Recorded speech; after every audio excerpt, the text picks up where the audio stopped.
Imagine discovering your mother's body, blood pooled on the living room floor, signs of a brutal struggle everywhere. Now imagine doing your makeup before calling the police.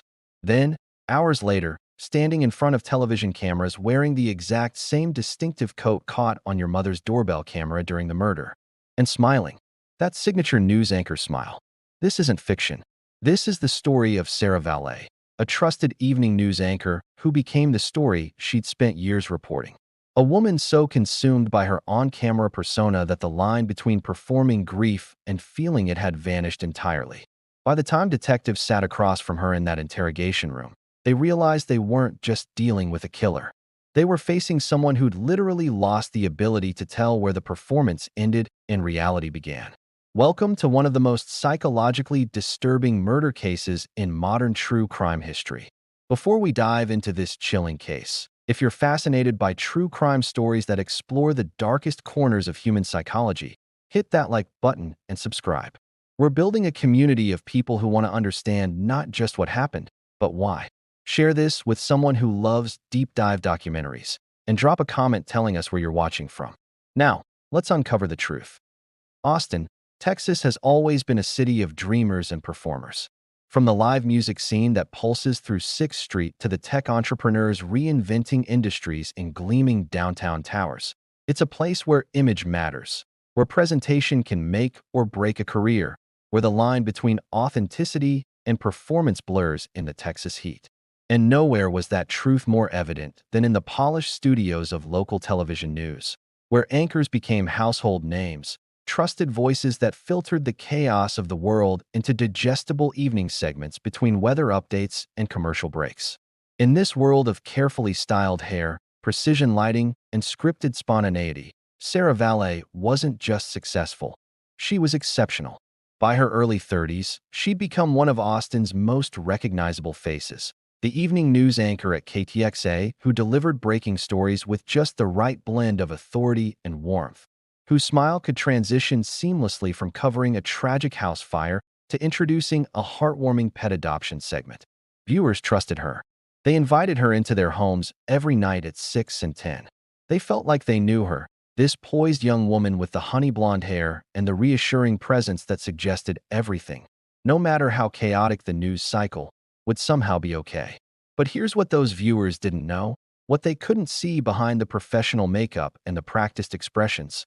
Sarah Valet had never really existed as anything other than a performance.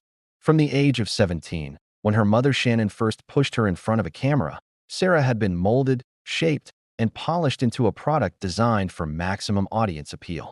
Shannon Valet wasn't just any mother with professional ambitions for her daughter. She was a television veteran herself, a former news director at KTXN, a major network affiliate in Austin, who'd spent decades in an industry that had never quite given her the recognition she felt she deserved. The glass ceilings of her era, the gender barriers that kept talented women behind the scenes while less qualified men anchored primetime slots, had left Shannon bitter and determined that her daughter would achieve everything she'd been denied. So Shannon didn't just encourage Sarah's interest in broadcasting.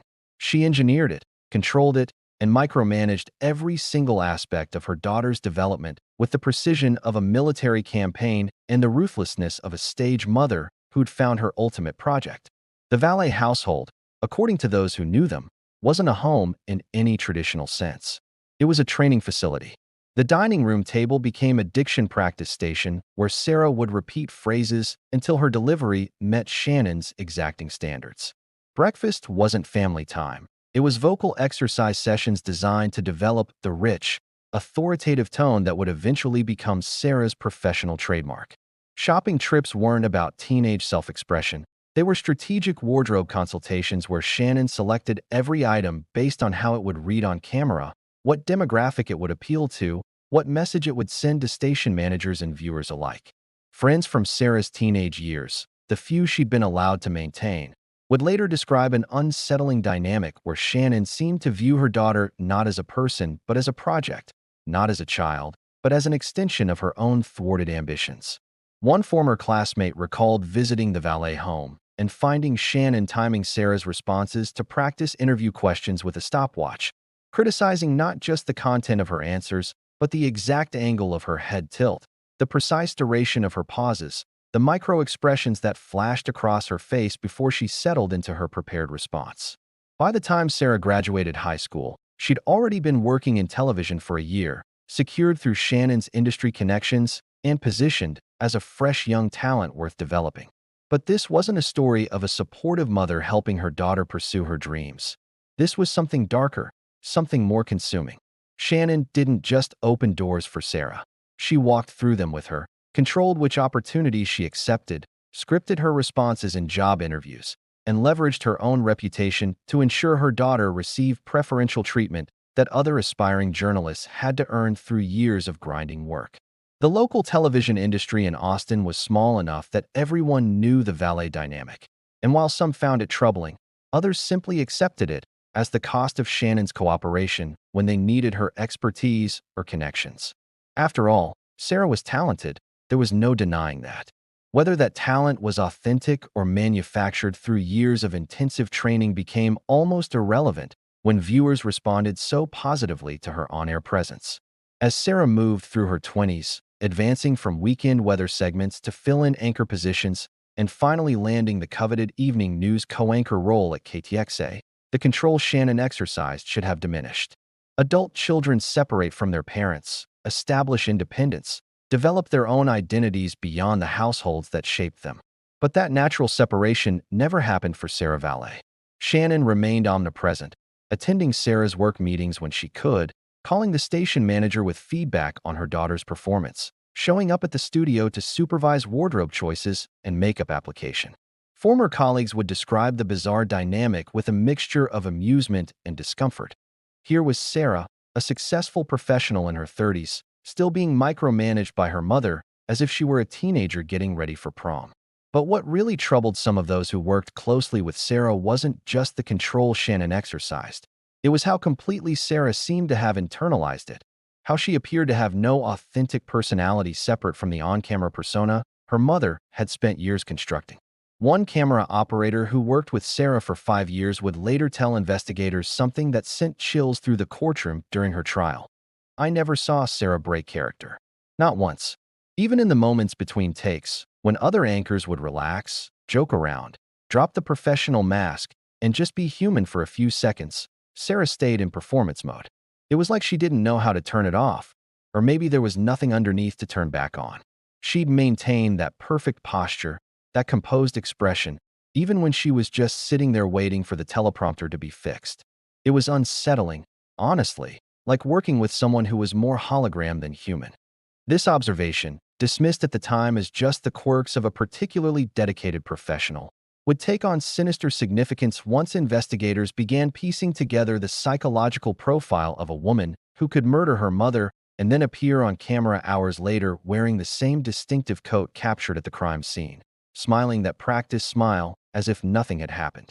But understanding Sarah Valet means understanding the pressure cooker she'd been living in since adolescence, the impossible standards, the constant surveillance, the way Shannon had weaponized love and approval, making both conditional on Sarah's ability to meet increasingly demanding expectations. Several former colleagues recalled Shannon carrying a notebook everywhere, documenting Sarah's weight fluctuations down to the half-pound, scheduling what she called intervention meetings if Sarah gained even minimal weight that might register on camera. The notebook also tracked Sarah's performance metrics, viewer response to different story types, social media engagement on posts featuring her daughter, even anecdotal feedback Shannon collected from people she'd corner in grocery stores or coffee shops, asking if they watched KTXA and what they thought of Sarah Valet. This obsessive monitoring created a reality where Sarah lived under constant evaluation, where every meal, every public appearance, every word spoken on or off camera was subject to her mother's critique and correction. The psychological toll of this surveillance state would have broken most people.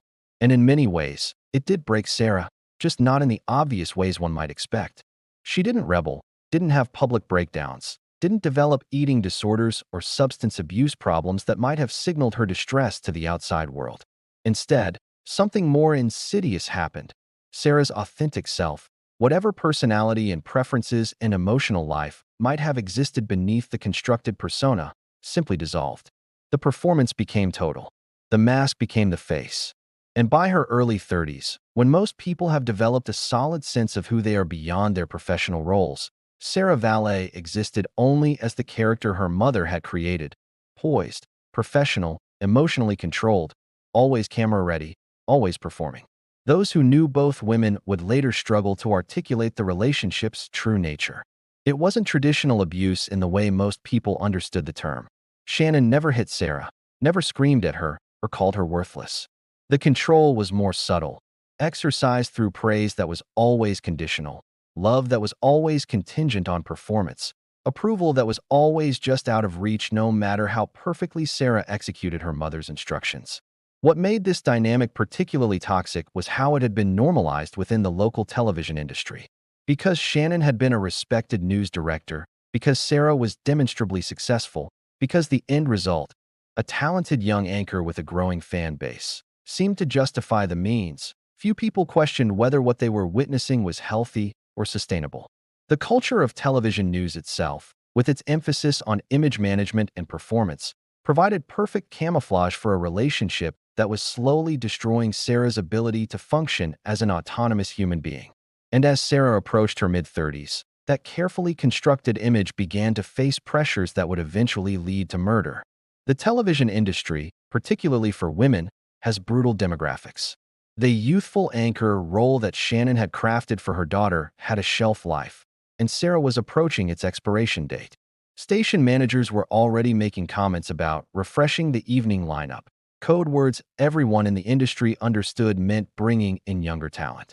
Sarah, who had spent her entire adult life being exactly what her mother designed her to be, suddenly faced the prospect of obsolescence in the only world she'd ever known.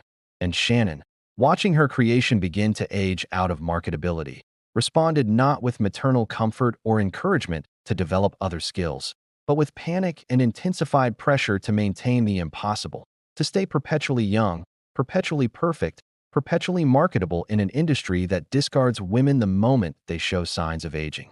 This is where the cosmetic procedures entered the picture, where Sarah's financial situation began its catastrophic deterioration, where the theft from her mother's retirement accounts began, and where the toxic family dynamic that had simmered for decades finally reached its boiling point. But we're getting ahead of ourselves. To understand how Sarah Valet could murder her mother with a crystal paperweight, stage elements of the crime scene, and then go on television wearing the murder weapon's evidence like a fashion statement, we first needed to understand how completely her sense of reality had been distorted by a lifetime of performance, how thoroughly her mother had erased any authentic identity that might have included something as fundamental as a moral compass or emotional connection to consequences. Sarah Valet didn't become a killer overnight. She became one through years of having her humanity carefully, methodically, systematically extracted and replaced with a flawless, empty performance that eventually could incorporate even matricide into its repertoire of scenes to navigate with appropriate camera presence. And on June 8, 2023, that performance would finally crack open, revealing the horror of what happens when someone lives their entire life as a character rather than a person. The morning of June 8, 2023 began like any other in the affluent West Lake Hills neighborhood of Austin, where sprawling homes sat nestled among live oak trees and manicured lawns reflected the kind of wealth that preferred to announce itself quietly through architectural taste rather than ostentatious displays. It was the kind of neighborhood where people knew their neighbors by sight, if not by name, where crime was virtually non-existent beyond the occasional package theft, where the most dramatic events were usually limited to disputes over property lines or complaints about construction noise. Shannon Valet's home fit perfectly into this landscape of comfortable prosperity, a well-maintained two-story house with tasteful landscaping, a home that suggested success without screaming for attention, much like Shannon herself had navigated her professional life with competence that never quite translated into the spotlight she'd craved.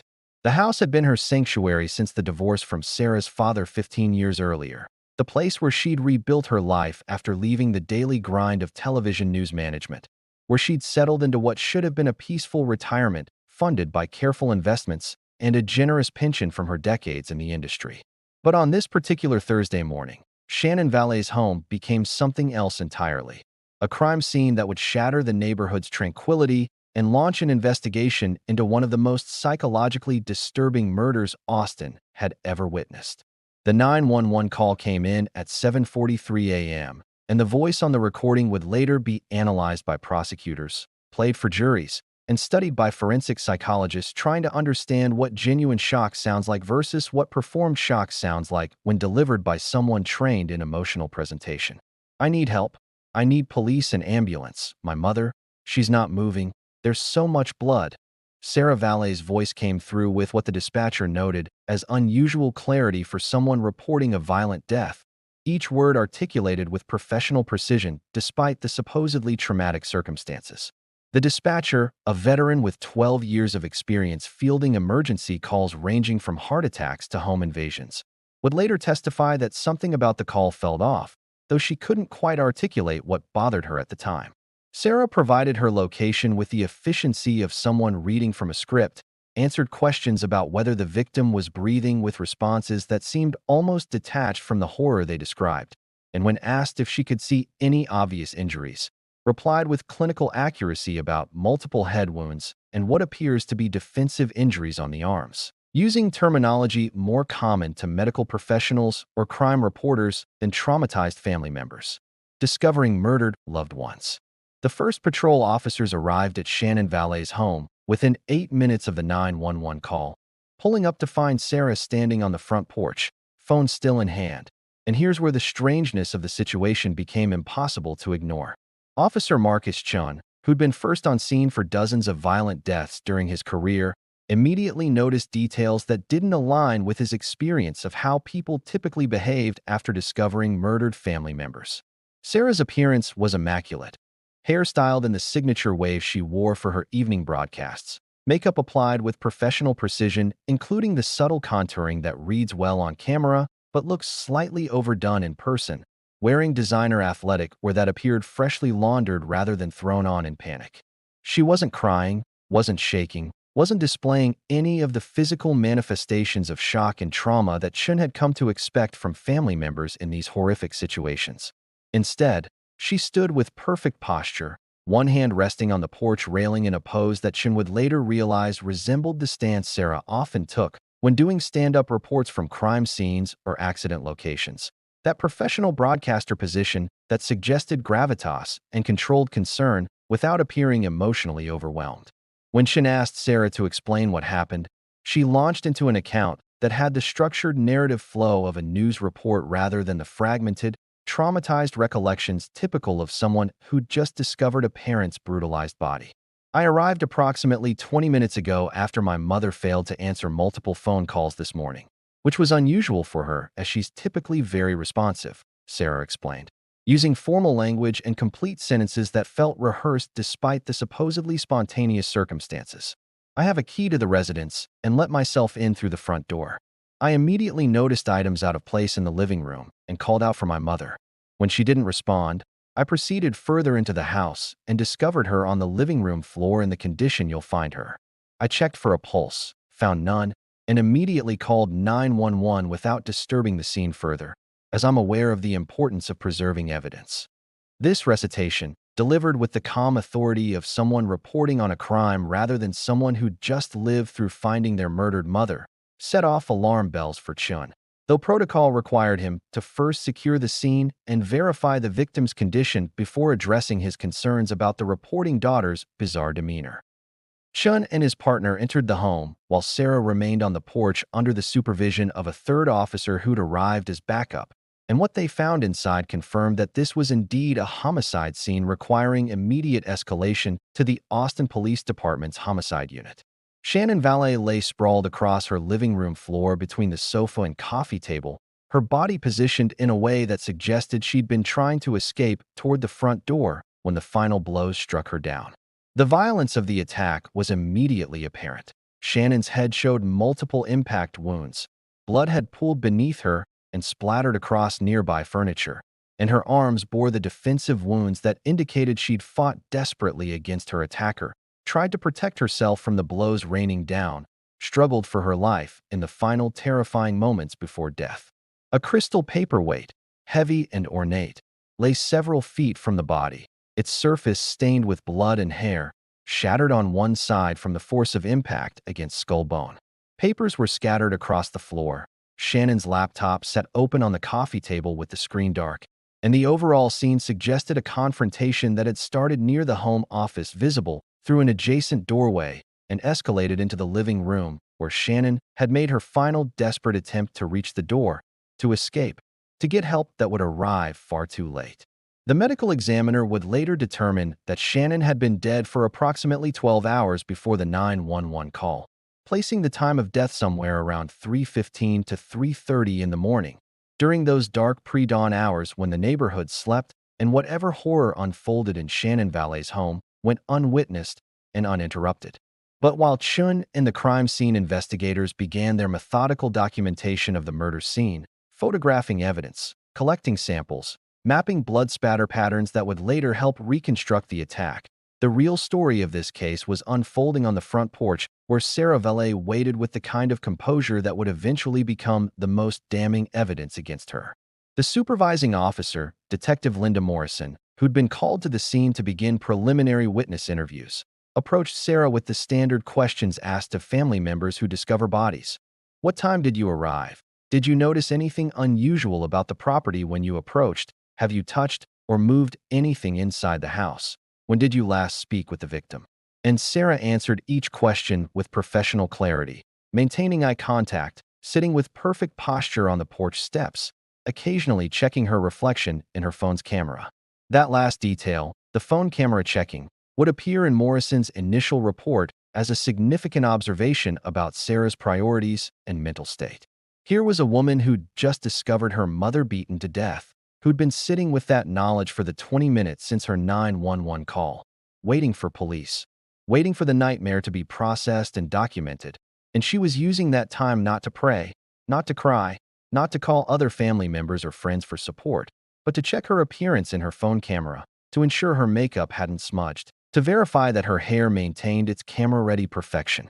When Morrison asked if there was someone Sarah wanted to call, if she needed emotional support or wanted a victim advocate present during questioning, Sarah declined with a slight smile that Morrison described as the kind of reassuring expression you'd give to someone worried about you, completely inappropriate for the circumstances, as if she were trying to comfort me about her mother's murder rather than processing her own trauma.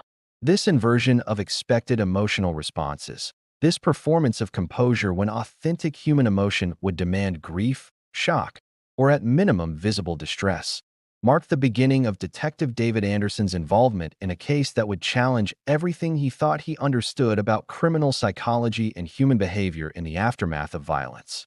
Anderson arrived at the scene around 9:15 a.m., called in from his weekend morning with family by the watch commander who'd recognized that this case, a prominent former news director murdered in her home, discovered by her television anchor daughter, would require experienced handling and likely generate significant media attention. A 17-year veteran of the Austin Police Department's homicide unit, Anderson had investigated over 100 murders ranging from domestic violence that escalated to killing, to gang-related shootings, to the occasional cold-blooded murder for financial gain. He'd interviewed countless family members, witnessed every variation of grief and shock and trauma that accompanies the discovery of a loved one's violent death. He'd seen people shut down emotionally, their minds unable to process horror and defaulting to numbing dissociation. He'd seen people become hysterical, their grief so overwhelming that communication became impossible. He'd seen people cycle rapidly between denial, anger, bargaining, and despair in the space of a single interview. But he'd never seen anything quite like what he encountered when he first spoke with Sarah Valet, who sat on her mother's porch with perfect posture and a composed expression that suggested she was waiting for a job interview rather than processing matricide. Anderson introduced himself, expressed condolences with the practiced empathy he'd developed over years of delivering bad news and questioning devastated families, and asked Sarah if she felt ready to walk him through the events of the morning. What happened next would be described in his preliminary report with unusual specificity, because even in those first minutes of interaction, Anderson sensed something fundamentally wrong with Sarah's presentation, something that triggered his investigative instincts honed through hundreds of cases where distinguishing genuine emotion from performed emotion could mean the difference between solving a murder and letting a killer walk free. Sarah stood when Anderson approached, extended her hand for a professional handshake rather than accepting the sympathetic arm touch or supportive presence most traumatized people seek from authority figures in crisis moments, and maintained eye contact with the practiced focus of someone accustomed to presenting confidence and trustworthiness to strangers. Her handshake was firm, her voice was steady, and when she began recounting the morning's events, she delivered what Anderson immediately recognized as the same polished account she'd given to the first responding officers, using identical phrasing, maintaining the same emotional distance, performing concern without actually displaying any authentic markers of distress. "I want to help however I can, Detective," Sarah said with the earnest tone she likely used when assuring viewers that KTXA was committed to getting them the facts about breaking stories. "My mother and I were very close, and I can't imagine who would want to hurt her. She was beloved in the television community, respected by everyone who knew her." This characterization of their relationship as very close would later be contradicted by extensive evidence of toxicity, control, and ultimately the financial crimes and threats of exposure that provided clear motive for murder.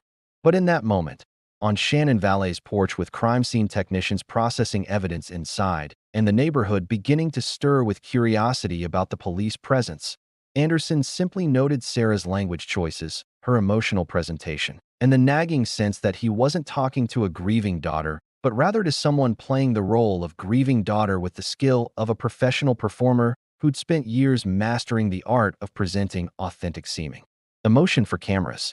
And when he asked Sarah about her movements the previous night, when Shannon had actually been killed, Sarah looked directly into his eyes with the practiced sincerity of someone accustomed to delivering important information to viewers and said, "I was home all evening, Detective. Alone, reviewing scripts for work and then sleeping. I had no idea anything was wrong until she didn't answer my calls this morning." This statement, delivered with perfect confidence and maintained through Sarah's initial police interview, would later prove to be the first of many lies that would unravel as Anderson and his team pulled on threads of evidence that Sarah apparently believed she'd hidden well enough to survive investigation. But in those early hours of the investigation, before security footage was reviewed, before Ring camera captures were analyzed, before Apple Watch data was extracted and financial records were subpoenaed, Sarah Valet sat on her murdered mother's porch displaying a performance of innocent daughterly grief that might have been convincing if it hadn't been quite so polished, quite so practiced, quite so completely devoid of the messy, authentic human emotion that should have been pouring out of someone who'd just discovered their mother beaten to death with a crystal paperweight in a pool of her own blood. Every murder investigation has that moment when scattered pieces of evidence suddenly align into a pattern, when what seemed like random facts crystallize into a narrative that points inexorably toward a suspect, when investigators feel that electric certainty that they're no longer searching blindly, but following a clear trail toward the truth. For Detective David Anderson, that moment came approximately 6 hours after arriving at Shannon Valet's home, when a crime scene technician processing the Ring doorbell camera footage called him over with an urgency that suggested something significant had been discovered. The Ring system, that ubiquitous suburban security technology that had revolutionized home surveillance and inadvertently created an enormous database of criminal evidence captured by homeowners who'd installed the devices primarily to monitor package deliveries, had been recording when Shannon Valet's killer approached her front door in those dark pre-dawn hours when the neighborhood slept and murder unfolded behind closed doors. And what that camera had captured, in a brief 3-second clip triggered by motion detection at precisely 3:22 a.m., would become the thread that, when pulled, would unravel Sarah Valet's carefully constructed alibi and expose the full horror of what she'd done. The footage itself was frustratingly brief and partially obscured, as Ring camera captures often are when recording in low-light conditions with subjects who aren't directly facing the lens. The figure approaching Shannon's front door was clearly human, clearly purposeful in their movement rather than random or hesitant, but facial features were impossible to distinguish in the darkness and the limited frame captured by the doorbell's wide-angle lens. What was visible, however, what stood out with remarkable clarity even in the grainy nighttime footage, was the distinctive emerald green trench coat the figure wore, a rich jewel tone that seemed to almost glow in the Ring camera's night vision enhancement. with what appeared to be large decorative buttons catching ambient light as the figure raised their arm toward the door. The coat wasn't just green. It was a specific, unusual shade of emerald that fashion-conscious observers might describe as statement-making, the kind of bold color choice that draws attention and makes the wearer memorable. Exactly the sort of distinctive piece that would be easy to track if investigators could identify who owned such a garment. And Anderson, studying the footage with growing excitement about this potential breakthrough, felt a nagging familiarity about that coat, a sense that he'd seen it recently, though he couldn't immediately place where or in what context. Detective Melissa Chun, Anderson's partner who'd arrived at the scene shortly after him and had been coordinating with officers canvassing the neighborhood for potential witnesses, leaned over his shoulder to watch the ring footage replay for the third time. "That's a hell of a distinctive coat," she observed, her mind already working through the investigative possibilities this evidence presented. Not exactly something you'd wear if you were trying to be inconspicuous while committing murder. Either our killer is remarkably stupid, or they didn't think anyone would be checking security footage, or possibly they were so emotionally distraught that they weren't thinking clearly about concealment. All valid theories. But something about the coat continued to nag at Anderson's memory, that frustrating sensation of information hovering just beyond conscious recall, waiting for the right trigger to bring it into focus. He asked the technician to pull up the timestamp data for the recording, confirmed it showed 3:22 a.m., which aligned perfectly with the medical examiner's preliminary estimate of Shannon's time of death between 3:15 and 3:30 a.m., and requested that the footage be immediately uploaded to the department's digital evidence system for enhancement and analysis. But even as these procedural steps moved forward, Anderson's investigative instincts were firing with increasing intensity around that emerald green coat and the possibility that he'd seen it very recently in a context that would crack this case wide open. The breakthrough came not from enhanced footage analysis or forensic examination, but from Detective Chin scrolling through Sarah Valet's Instagram account as part of the routine background investigation into the victim's family members. Social media had become an invaluable investigative tool, providing windows into suspects' lives, relationships, and behaviors that previous generations of detectives could only have dreamed of accessing. People documented their existence online with remarkable thoroughness, posting photos of their daily activities, their possessions, their locations, creating digital trails that often proved far more reliable than their verbal statements to police. And Sarah Valet, as a public figure whose professional success depended partly on maintaining engaged viewership, had an active social media presence filled with behind-the-scenes glimpses of newsroom life, community event coverage, and carefully curated personal content designed to make her relatable to viewers while maintaining the professional polish expected of a television personality. Chin scrolled through weeks of posts, looking for anything that might provide context about Sarah's relationship with Shannon, her financial situation, her recent activities, when suddenly she stopped scrolling and called Anderson over with barely contained excitement evident in her voice.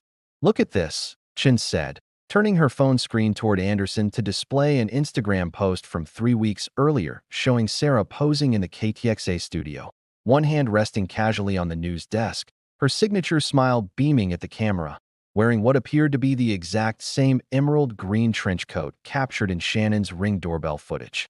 The coat was unmistakable, that distinctive jewel tone, the large decorative gold buttons visible even in the Instagram photo, the tailored cut that suggested expensive designer craftsmanship rather than mass-market production. And the caption Sarah had written for the post drove home the coat's significance with perfect ironic timing. Spring fashion even when the teleprompter brings stormy news. Anchor style. She'd literally showcased the murder garment to her thousands of followers, documented her ownership of this distinctive piece that would later appear in footage captured at her mother's home during the exact window when Shannon was being beaten to death, created a permanent digital record that would prove impossible to explain away as coincidence or mistaken identity. Anderson felt that rush of certainty that comes when an investigation suddenly shifts from exploring possibilities to confirming suspicions, when a person of interest transforms into a prime suspect based on evidence too significant to dismiss. But the emerald green coat story didn't end with the Instagram post and ring footage connection, because what Anderson and his team would discover over the following hours would reveal a pattern of behavior so audacious, so psychologically disturbing, that it forced them to reconsider their entire understanding of how killers typically behave in the immediate aftermath of committing murder. Standard investigative practice in homicide cases involving family members requires obtaining security footage from all relevant locations: the crime scene, the suspect's residence, routes between locations, anywhere that might capture the suspect's movements during the critical time window when the murder occurred. Anderson immediately dispatched officers to Sarah's downtown luxury apartment building to secure any security camera footage from the night of Shannon's murder, specifically focusing on the hours between midnight and 6 a.m. when the killing had taken place and when Sarah would have needed to travel to her mother's home if she'd been the one who committed this brutal act. The apartment building, a modern high-rise popular with young professionals and located in Austin's trendy downtown area where restaurants, bars, and entertainment venues created a vibrant urban lifestyle that contrasted sharply with the quiet suburban setting where Shannon had lived, maintained comprehensive security camera coverage of all entrances, exits, elevators, and common areas. The kind of surveillance infrastructure that had become standard in upscale residential developments where residents paid premium prices partly for the illusion of security provided by constant monitoring. The footage, when reviewed by Anderson's team later that evening as the investigation accelerated beyond initial crime scene processing into active suspect investigation, revealed a sequence of events so damning that it effectively demolished whatever remained of Sarah's claim that she'd been home alone all night, sleeping peacefully, while her mother was murdered. At 2:47 a.m., security cameras captured Sarah Valet exiting her apartment building through the main lobby, her face clearly visible despite the late hour and despite what appeared to be a deliberate attempt to obscure her features with a baseball cap pulled low over her forehead. And there, unmistakable even in the security footage's somewhat grainy resolution, was the emerald green trench coat, the same distinctive garment from her Instagram post, the same coat that would appear in Shannon's Ring doorbell footage 35 minutes later when someone approached the victim's front door during the exact window when murder occurred. Sarah carried no purse or bag when she left her building at 2:47 a.m., just her phone visible in one hand, moving with purposeful strides toward the parking garage where her Mercedes-Benz was housed, a woman on a mission rather than someone taking a casual late-night drive to clear her head, as she would later claim when confronted with this footage. The next relevant capture came at 4:05 a.m., when Sarah returned to her apartment building, and this footage provided details that would prove crucial to understanding not just what she'd done, but how she'd attempted to cover her tracks afterward. She no longer wore the emerald green coat, despite the early morning hour being cool enough that most people would keep their outerwear on when moving between vehicles and buildings. Instead, she carried a gym bag that hadn't been present when she'd left 90 minutes earlier, a black athletic bag that appeared to have some weight and bulk based on how Sarah gripped its handles. Her hair, which had been styled in her usual waves when she left, now appeared disheveled, pulled back hastily into a ponytail that suggested she'd needed to secure it away from her face for some reason during the intervening time. And her face, visible as she passed directly beneath a security camera while entering the lobby, showed what might have been exertion or stress, a flush to her cheeks and a tightness around her mouth that contrasted with her usual camera-ready composure. This was not someone returning from a peaceful drive to clear her head. This was someone returning from something physically demanding and emotionally intense, someone who'd left wearing a distinctive coat and returned carrying a bag that might contain that coat along with whatever other evidence needed to be concealed after committing an act of violence. Anderson studied this security footage with the focused intensity of someone reading a confession written in visual language, understanding that what he was watching was essentially Sarah Valet's alibi disintegrating frame by frame. She'd told him she'd been home all night, had looked directly into his eyes with practiced sincerity, and claimed she'd spent the evening alone reviewing scripts and sleeping, had positioned herself as the shocked daughter discovering her mother's murder rather than the killer who'd inflicted it. But here was incontrovertible evidence that she'd left her apartment at 2:47 a.m. wearing the same coat captured at Shannon's home at 3:22 a.m., had been absent during the 90-minute window that would have provided more than enough time to drive to her mother's house, commit the murder, attempt some cleanup or staging of the scene, and return home. The timeline aligned perfectly. The physical evidence of the coat created an undeniable connection, and Sarah's decision to lie about her whereabouts transformed from a potential mistake of memory or confusion into clear evidence of consciousness of guilt. People who are innocent don't fabricate alibis. People who are innocent don't need to hide where they were when murders occurred. And people who are innocent certainly don't wear distinctive, easily identifiable garments to commit crimes and then lie about it when questioned by police. But the emerald green coat had one more surprise in store for investigators. One more layer of audacity that would cement Sarah Valet's reputation as perhaps one of the most psychologically disturbing killers in modern Austin history.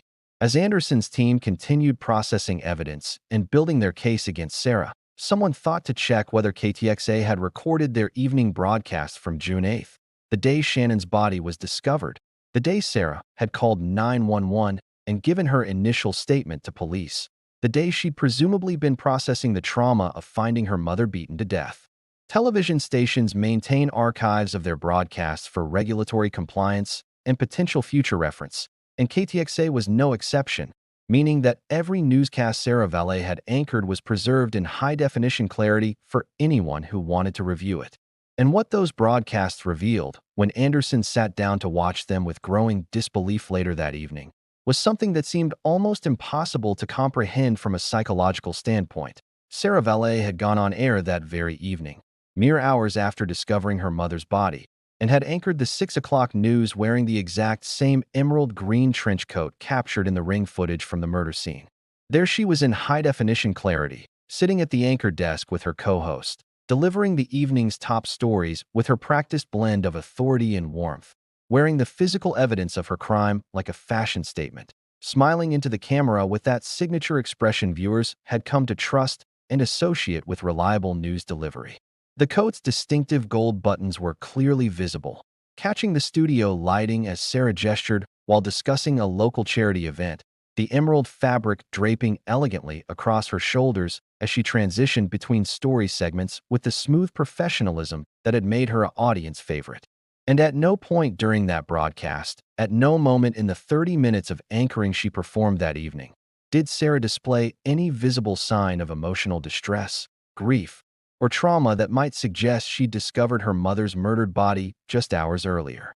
Instead, she was composed, professional, engaging, performing her role with the same polish she brought to every broadcast, treating the day her mother was killed as just another workday, requiring her camera-ready best. This decision to wear the murder coat on television would later be analyzed by forensic psychologists trying to understand Sarah's mental state and relationship with reality. Was it a calculated move, an attempt to normalize the coat's presence in her wardrobe by displaying it publicly after the crime? Was it a psychological compulsion, some subconscious need to return to the scene in a metaphorical sense by wearing the evidence? Or was it evidence of such profound compartmentalization that Sarah genuinely didn't connect the coat she'd worn to her mother's house during the murder with the coat she selected for her broadcast appearance hours later, as if those two realities existed in separate, non-overlapping dimensions of her consciousness? Whatever the explanation, the effect was chilling. Here was a woman who could murder her mother, return home with blood evidence concealed in a gym bag, and then put on the murder garment to appear on television with her familiar smile, delivering the news to Austin households with no apparent recognition that she had become the most horrific story her station would ever have to cover. Anderson authorized officers to immediately obtain a search warrant for Sarah's apartment, specifically looking for the emerald green coat, the gym bag visible in security footage, and any other evidence that might connect her to Shannon's murder. He knew that by now, nearly 18 hours after the killing, Sarah would have had ample opportunity to dispose of incriminating evidence if she recognized how thoroughly that distinctive coat had documented her movements.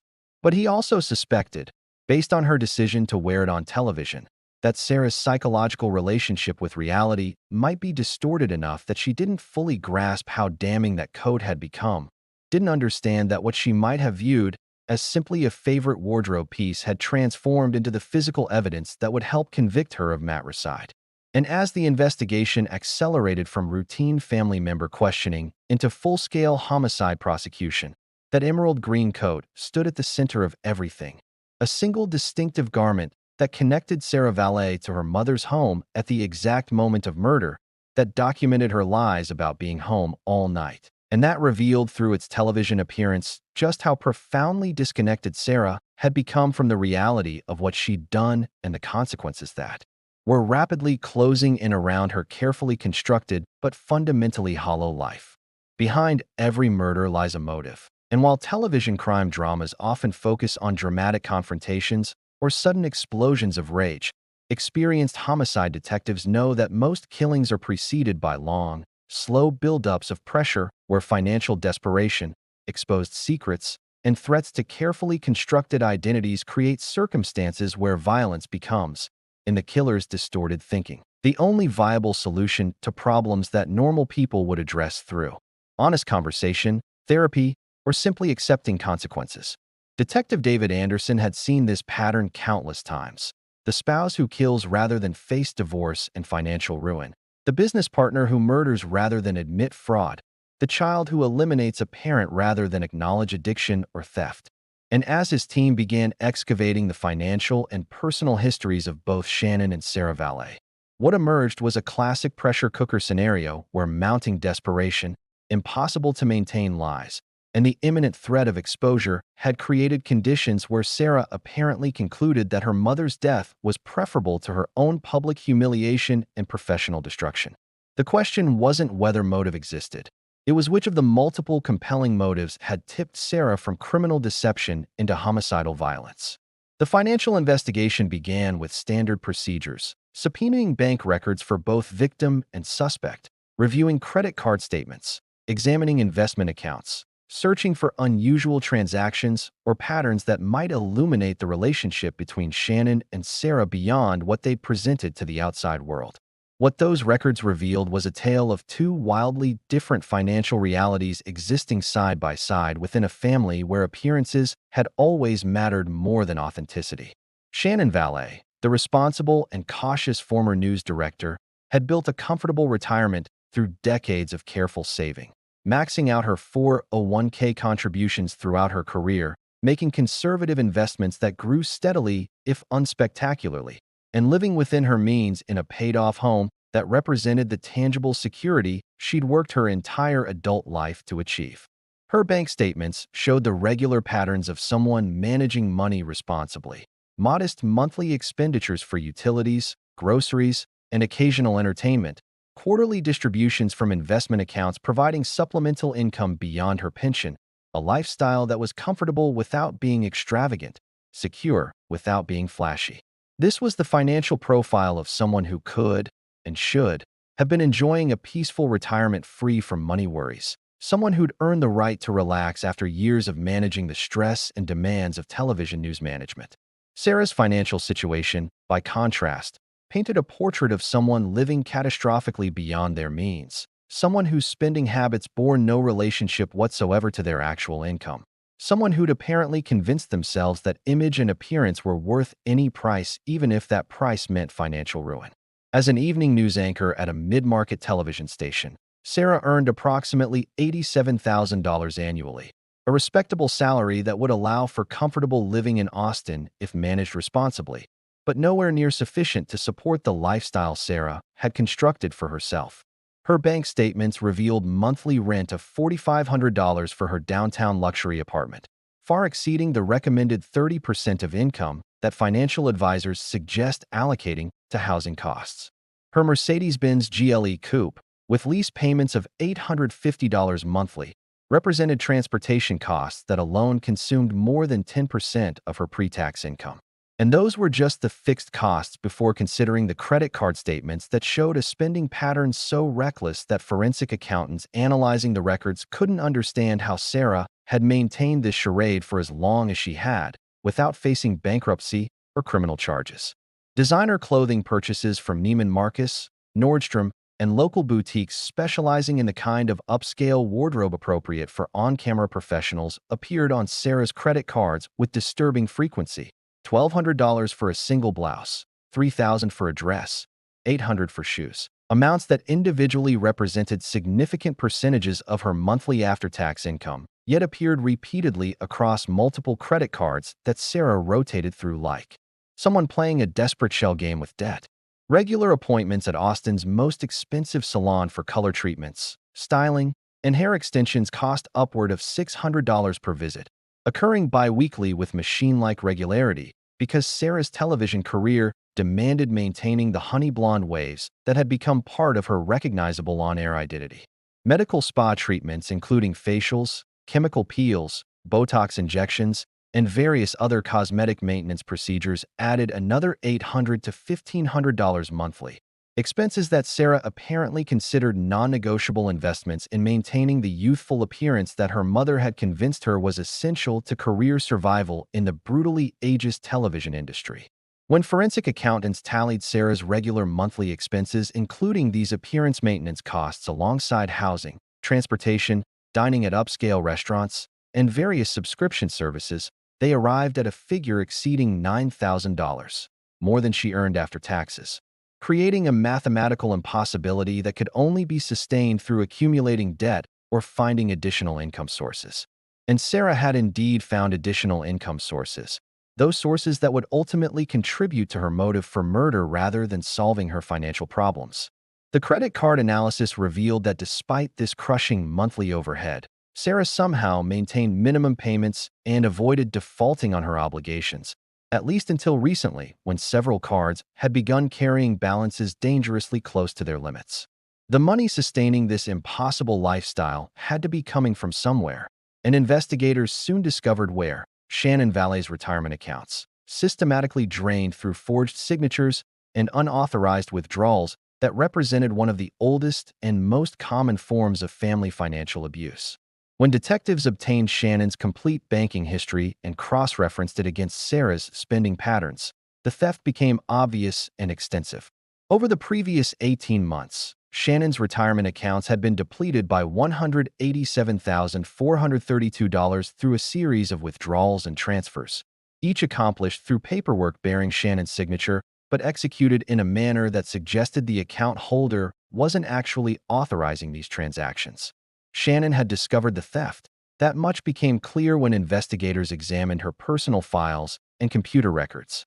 In a folder on her laptop labeled Financial Discrepancies, Shannon had meticulously documented her suspicions, collecting bank statements with highlighted transactions she hadn't authorized, creating spreadsheets that tracked the unauthorized withdrawals over time, and most damningly, compiling side-by-side comparisons of her authentic signature alongside what were clearly forged versions from withdrawal authorization forms. The forgeries weren't perfect. They had the general shape and flow of Shannon's signature, but lacked the subtle pressure variations and natural fluidity that handwriting experts use to authenticate documents. Shannon had even obtained several of the original forms from her bank and marked them with sticky notes containing observations like "wrong slant on the S" and "too careful, lacks my natural speed."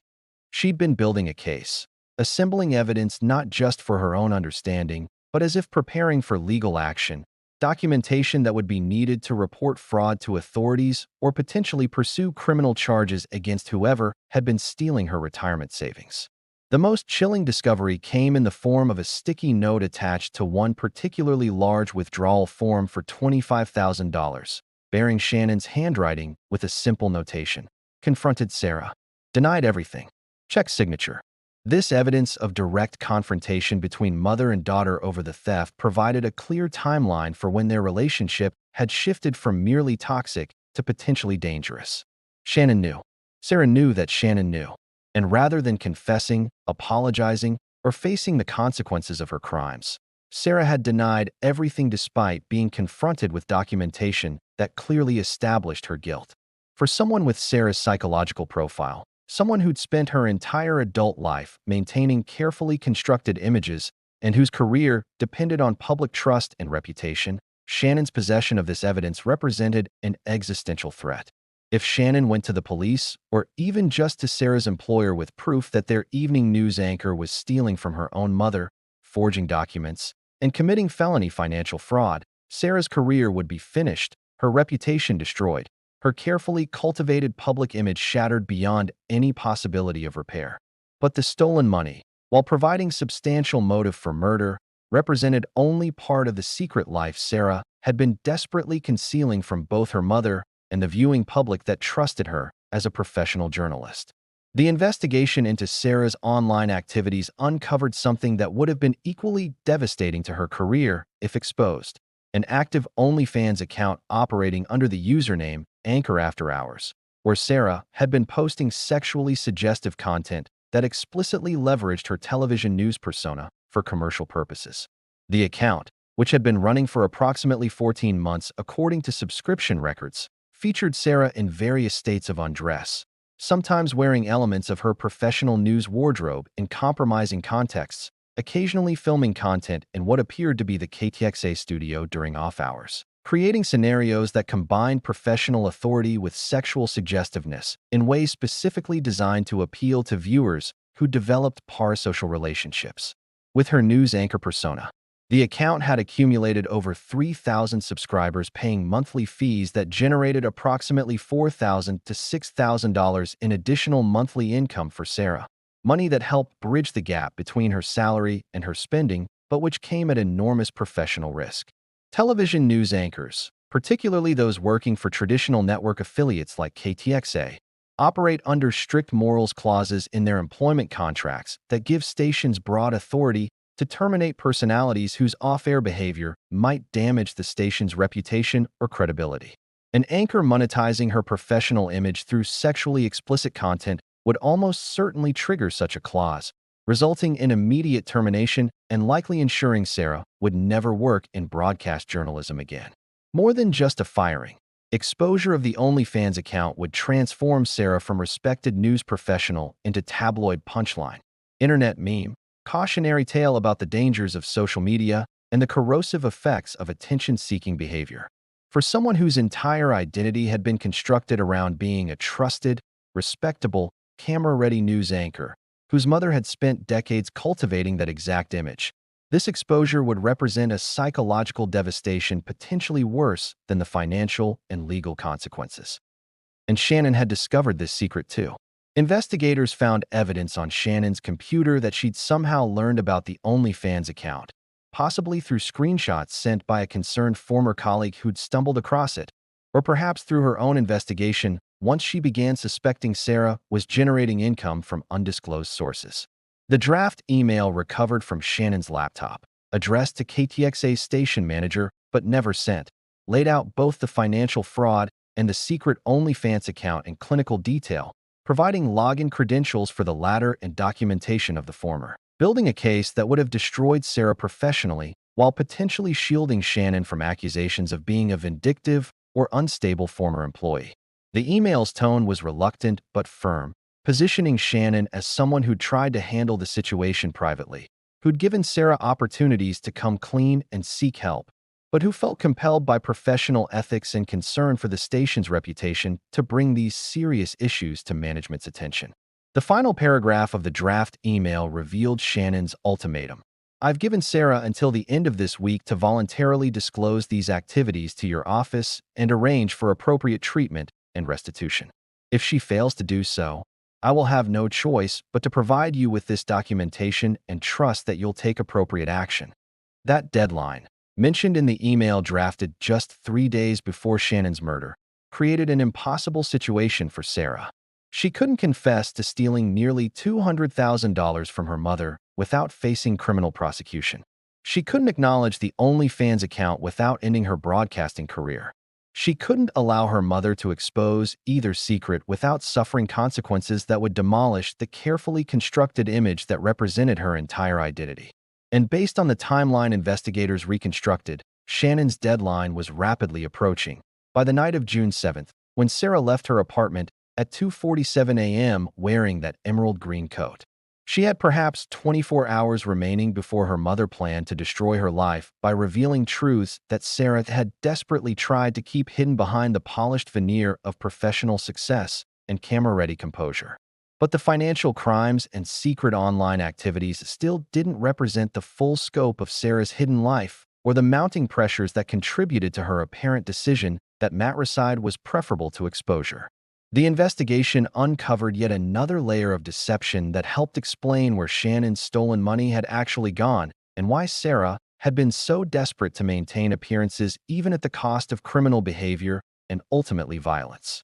Hidden among Sarah's financial records were receipts and medical documentation from 3 different cosmetic surgery centers located in Houston, Dallas, and New Orleans, cities far enough from Austin that Sarah could pursue procedures without risk of being spotted by local viewers or colleagues.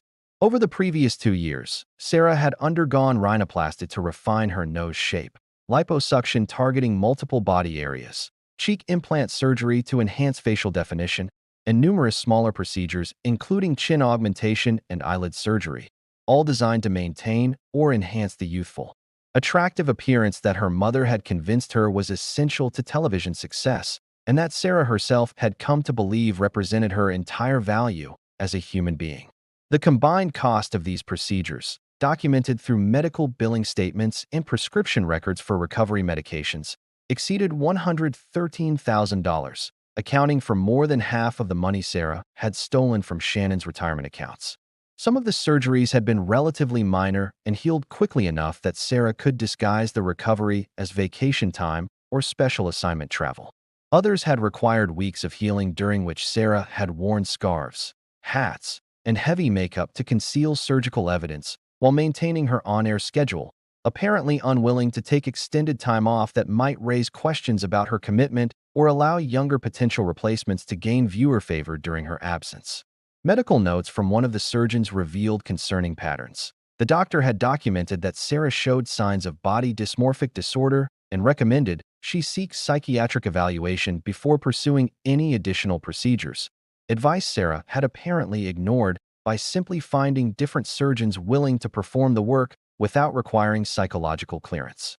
This addiction to cosmetic enhancement, this desperate attempt to stop or reverse aging through surgical intervention, represented another dimension of the psychological prison Shannon had helped construct for her daughter.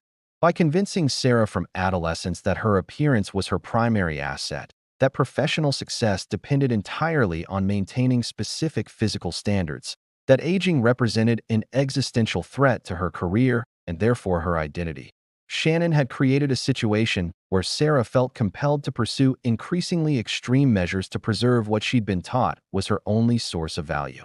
And when those measures required money Sarah didn't have, she stole from the mother who'd created these impossible standards. When the mother discovered the theft and threatened exposure, the daughter apparently concluded that eliminating the threat was preferable to facing the consequences. It was a toxic cycle where control bred deception, deception bred crime, crime bred exposure risk, and exposure risk ultimately bred violence. A tragic but almost inevitable progression once Sarah's authentic humanity had been so thoroughly hollowed out and replaced with performance, image, and desperate attempts to maintain an impossible standard of perfection. As Detective Anderson reviewed the complete financial and personal picture that emerged from weeks of investigation, he understood that Sarah Valet had been living multiple lives simultaneously. The trusted news anchor, the secret online content creator, the cosmetic surgery addict, the financial fraud perpetrator, the desperate debtor barely staying ahead of creditors. And that maintaining these contradictory identities had required such extensive deception and compartmentalization that perhaps murdering her mother and then going on television wearing the murder weapon evidence seemed like just one more scene to navigate, one more performance challenge to overcome with appropriate camera presence. The motive wasn't singular, but rather a perfect storm of financial desperation, imminent exposure, professional destruction, and the psychological disconnection that had allowed Sarah to process even matricide as primarily a threat management problem rather than a moral catastrophe. Shannon Valet had died not in a sudden explosion of rage, but as the culmination of pressures that had been building for months or possibly years, killed by a daughter who'd been taught that image mattered more than truth, that appearance trumped authenticity, and that maintaining the performance was worth any cost, including the ultimate cost of taking the life of the mother who'd first pushed her onto the stage and then threatened to drag her off it by exposing the lies and crimes Sarah had committed to stay in the spotlight she'd been trained to believe represented her only value as a human being. There's a peculiar intimacy to police interrogation rooms that few people outside law enforcement truly understand. These spaces are deliberately designed to strip away the usual social buffers and environmental distractions that allow people to maintain comfortable psychological distance during difficult conversations.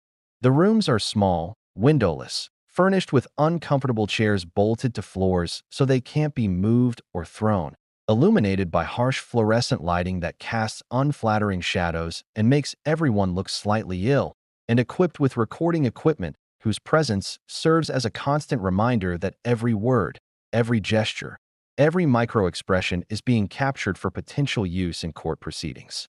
For most people brought into these rooms, the environment itself creates psychological pressure that gradually erodes carefully maintained composure, encouraging confessions or at minimum revealing truths through verbal slips, body language, and the inevitable fatigue that comes from hours of sustained lying or defensive maneuvering. But Sarah Valet, who'd spent her entire adult life performing under studio lighting, maintaining composure while delivering difficult news, and projecting carefully controlled emotions for cameras, walked into that interrogation room on June 10th as if entering a familiar television studio rather than the space where her freedom would ultimately be lost. Detective David Anderson had conducted hundreds of interrogations throughout his 17-year career in homicide investigation, developing finely tuned instincts for reading suspects, calibrating pressure, knowing when to push aggressively, and when to pull back and let silence do the work that questions couldn't accomplish.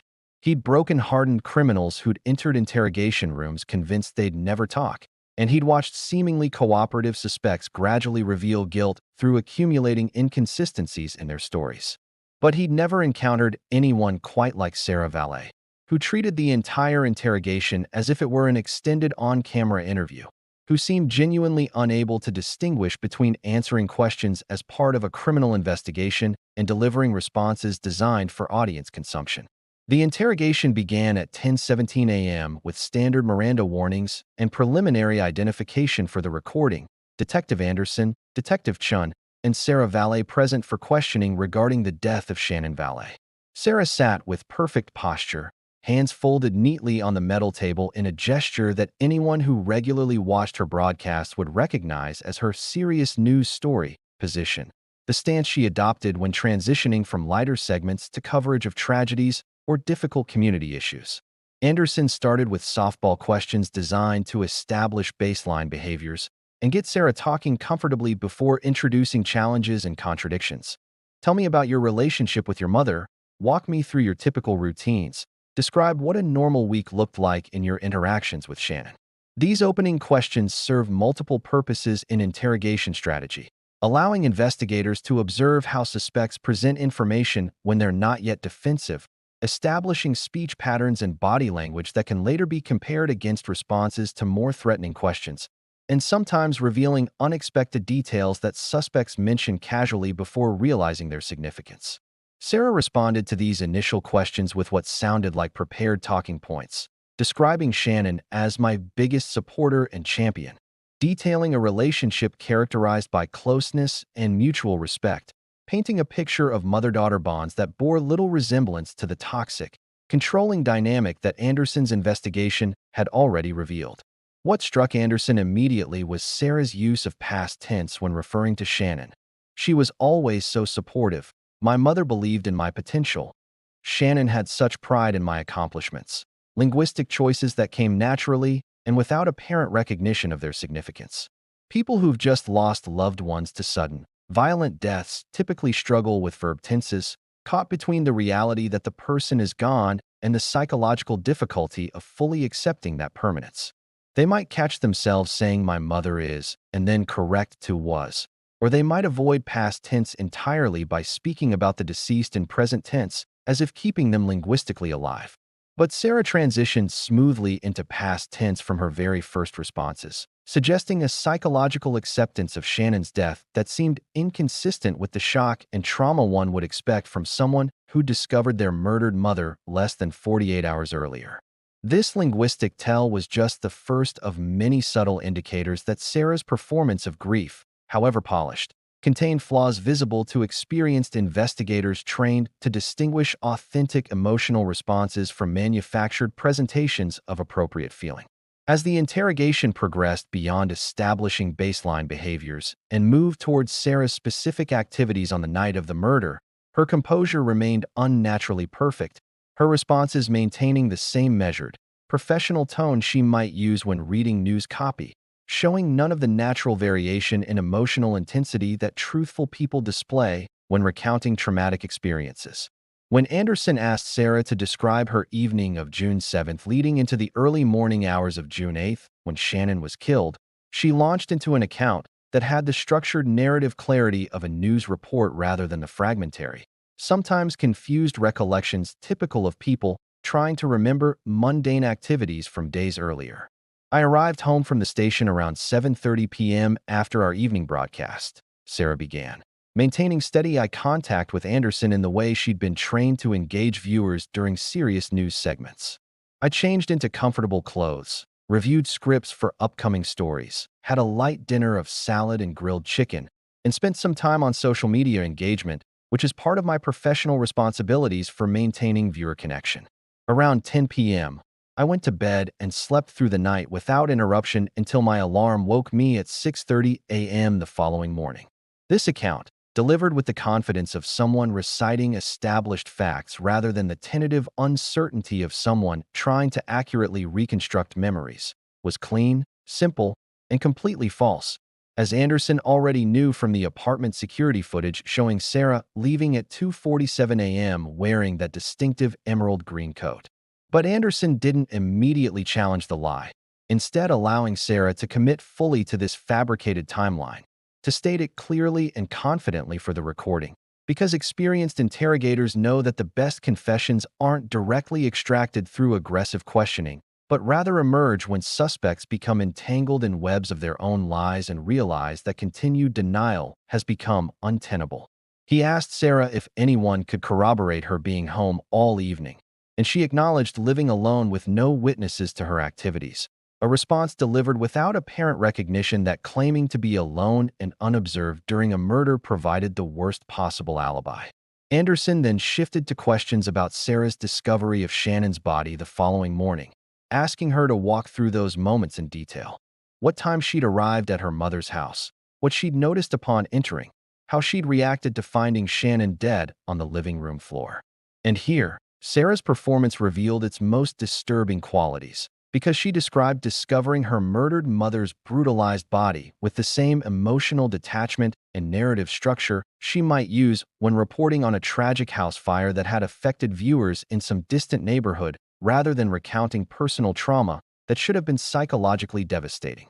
I entered through the front door using my key, Sarah explained with that practiced professional tone, and immediately sensed something was wrong, because the living room appeared disturbed with papers scattered and furniture slightly displaced from its usual positions. I called out for my mother and received no response.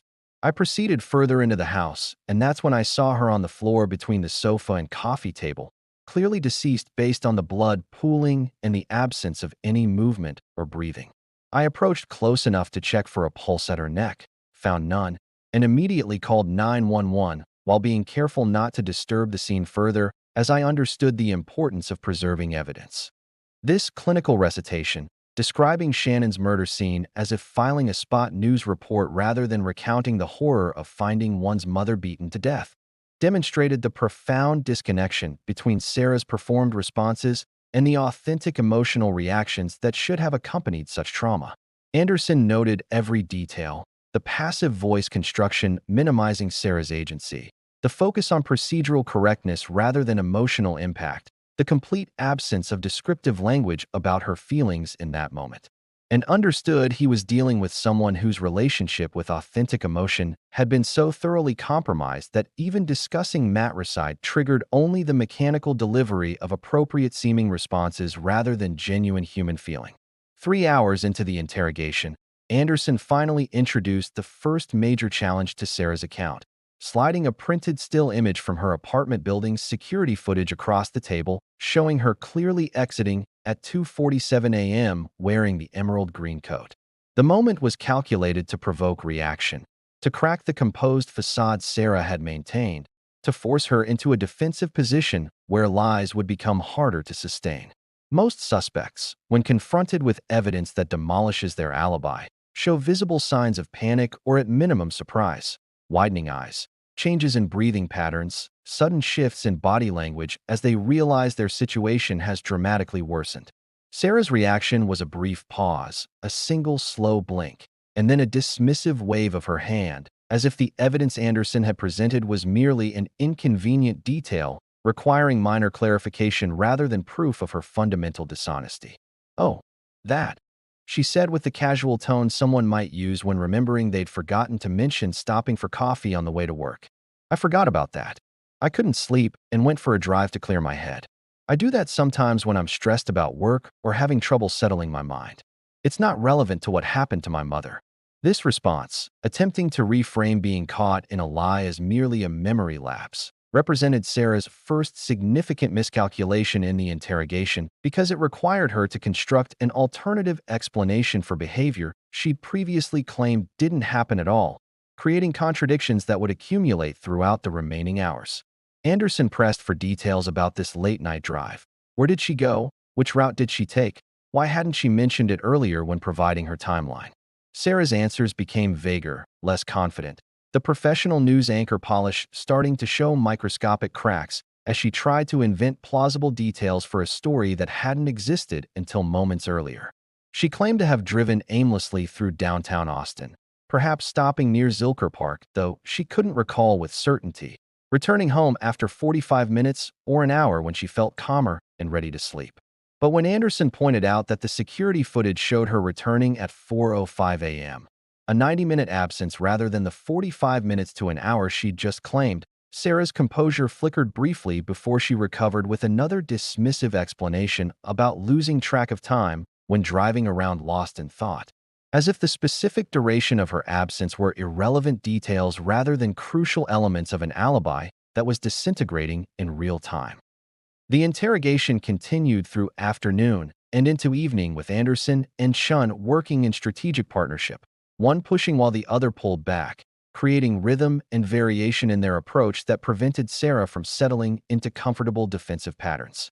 They introduced evidence methodically. The Ring camera footage from Shannon's house showing someone in an identical emerald green coat at 3:22 a.m., Sarah's own Instagram post documenting her ownership of that distinctive garment, the timeline that placed her absence from her apartment during the exact window when Shannon was murdered. With each new piece of evidence, Sarah attempted explanations that became increasingly implausible. The coat in the Ring footage wasn't hers despite its distinctive appearance. Many people in Austin owned similar coats despite the designer's testimony that she'd made only one in that color. The timing was merely unfortunate coincidence, despite the statistical improbability of multiple coincidences aligning so perfectly. What made Sarah's performance during these hours simultaneously fascinating and disturbing to the detectives was how she maintained her broadcast persona even as her alibis crumbled, how she seemed more concerned with presenting herself well for the interrogation room cameras than with mounting an effective defense against murder accusations. At the 6-hour mark, something happened that would become one of the most discussed moments of the interrogation when it was later played in court. Sarah asked for a break not to use the restroom, not to eat or drink, but specifically to refresh my makeup because I never allow myself to be seen with faded lipstick. It's a professional habit. Detective Chun accompanied Sarah to the facility's bathroom, where she spent 15 minutes meticulously applying foundation, concealer, mascara, and a fresh coat of lipstick, preparing herself as if for a camera appearance rather than returning to questioning about her mother's murder. This bizarre prioritization of appearance over substance, this moment of revealing what truly mattered to Sarah even in the midst of a homicide interrogation, provided stark insight into her psychological state and the profound ways that her broadcast identity had consumed her authentic self. When she returned to the interrogation room, looking camera-ready despite having been questioned for 6 hours about matricide, Anderson asked directly, "Sarah, your mother was brutally killed less than 48 hours ago, yet you seem more concerned with how you looked than with helping us find her killer." Sarah's response would be quoted in countless true crime podcasts and documentary accounts of the case. "My mother taught me that appearance is everything, detective. She would expect me to maintain standards, especially in a crisis." This statement, positioning Shannon's standards as continuing to govern Sarah's behavior even after Sarah had allegedly murdered her, revealed the depth of psychological captivity Sarah remained in despite her mother's death. suggesting that killing Shannon hadn't freed her from the controlling voice that had shaped every aspect of her existence, but rather had simply internalized that voice so completely that it continued directing her choices even from beyond the grave. As the interrogation entered its 8th, 9th, and 10th hours, Anderson introduced increasingly damning evidence.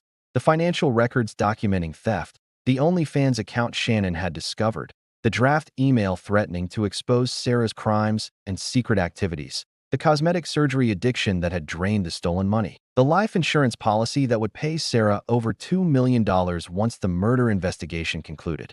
With each revelation, the web of motive, means, and opportunity grew tighter around Sarah, creating an evidentiary picture so comprehensive that continued denial seemed psychologically delusional rather than strategically defensive.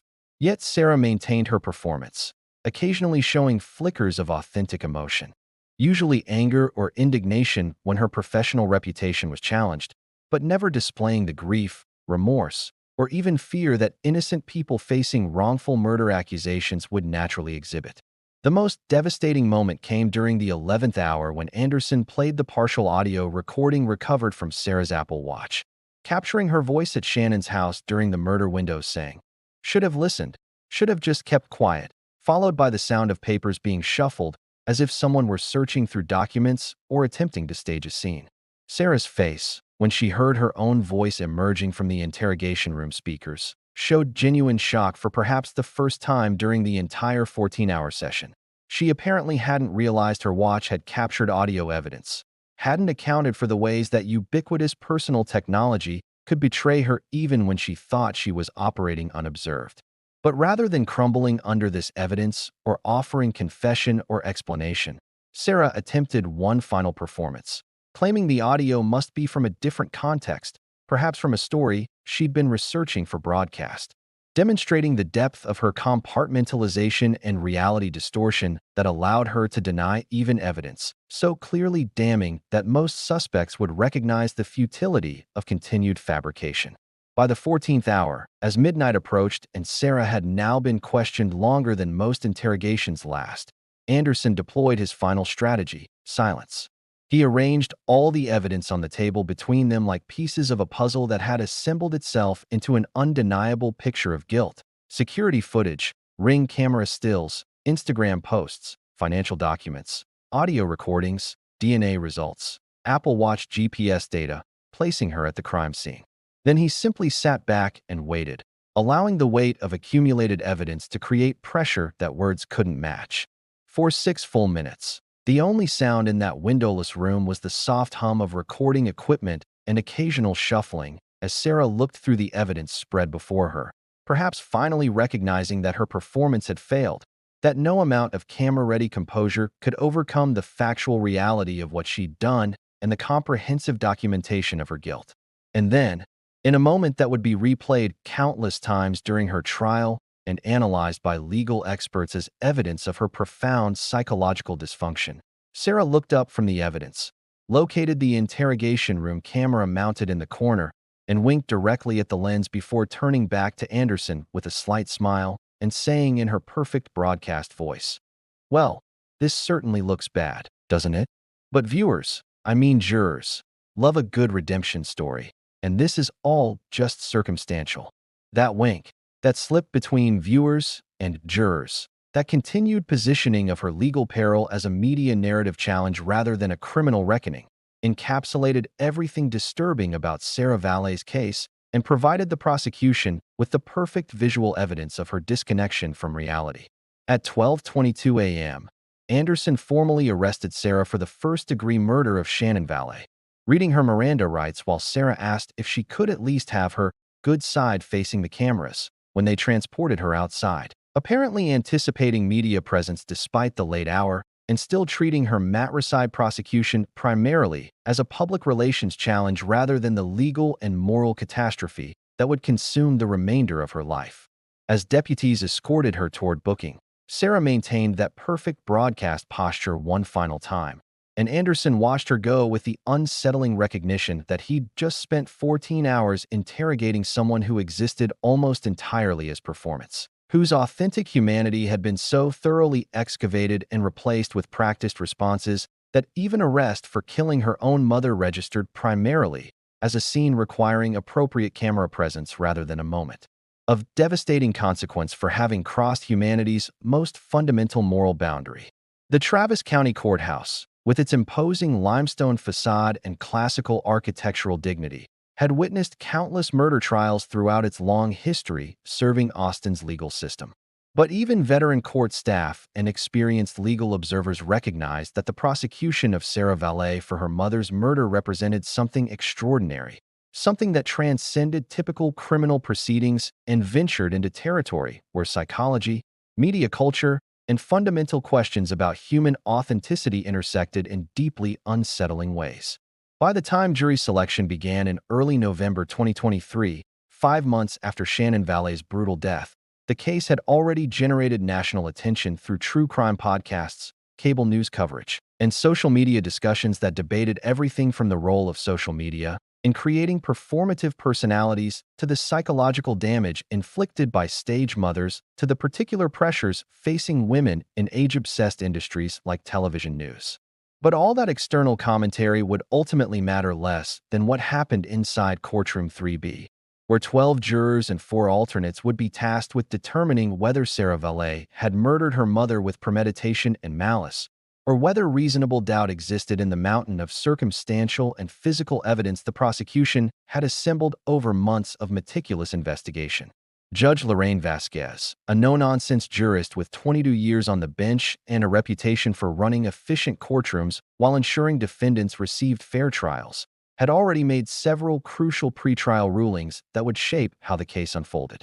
She denied defense motions to suppress the interrogation footage despite Thomas Blackwell's arguments that the 14-hour duration constituted coercion, finding that Sarah had been repeatedly offered breaks and had voluntarily continued answering questions without invoking her right to counsel or silence. She'd allowed the prosecution to introduce evidence of Sarah's financial crimes and secret OnlyFans account as relevant to establishing motive, overruling defense objections that such evidence was prejudicial and designed to destroy Sarah's character rather than prove she'd committed murder. And perhaps most significantly, Judge Vasquez had prohibited cameras inside the courtroom itself, a decision that sparked protests from media organizations, but which the judge maintained was necessary to preserve trial dignity and prevent the proceedings from devolving into the kind of circus atmosphere that celebrity criminal trials often generated. This last ruling meant that Sarah Valet, who'd spent her entire adult life performing for cameras, would face the most consequential judgment of her existence in a space where her broadcast skills and camera-ready presentation would reach the jury only through her physical presence rather than through the flattering lenses and professional lighting she'd come to rely on as essential elements of her performative identity. The opening day of trial brought the kind of public interest that required courthouse security to manage crowds of spectators who'd lined up before dawn hoping to secure seats in the limited public gallery. Detective David Anderson arrived early, taking his assigned seat in the section reserved for law enforcement witnesses, observing the controlled chaos of a major trial's beginning. Prosecutors arranging exhibits and evidence files, defense attorneys conferring in urgent whispers, court reporters testing equipment, sketch artists positioning themselves for optimal views of the defendant and witness stand. And then Sarah Valet entered, escorted by deputies, wearing a conservative navy blue dress that her attorney had undoubtedly selected to present her as sympathetic and understated rather than in the bold colors and camera-friendly styles that had characterized her on-air wardrobe. Her appearance showed the inevitable effects of 5 months in detention. Her honey blonde hair now showed dark roots. Her skin lacked the polished glow of professional makeup and skincare routines. Her body had lost some of the sculpted definition that cosmetic procedures and personal training had maintained. Yet, even diminished from her broadcast prime, Sarah immediately located the courtroom sketch artists and adjusted her posture, tilted her chin to her preferred angle, offered them what Anderson recognized as a practiced expression of dignified concern, still performing even though the audience had shrunk from thousands of television viewers to a dozen jurors and a courtroom of observers. Prosecutor Emma Miller's opening statement set the tone for what would become the state's comprehensive dismantling of Sarah's defense, walking the jury through a narrative that positioned the defendant as someone whose entire existence had been constructed around image and performance, whose relationship with reality had become so distorted through years of broadcasting that even matricide could be processed primarily as a threat management problem requiring appropriate staging rather than as a moral catastrophe demanding genuine human emotion. Miller was a veteran prosecutor known for her methodical approach to complex cases, her ability to make forensic evidence accessible to lay jurors, and her particular skill in handling trials involving female defendants where gender stereotypes about maternal instinct and feminine nature might otherwise create unconscious bias favoring acquittal. She stood before the jury box in her own understated navy suit, a deliberate contrast to the expensive designer clothing that evidence would show Sarah had purchased using money stolen from her murdered mother, and began speaking with quiet authority that commanded attention without theatrical flourish. "This case is about image versus reality," Miller told the attentive jurors, several of whom were already taking notes despite this being just the opening statement.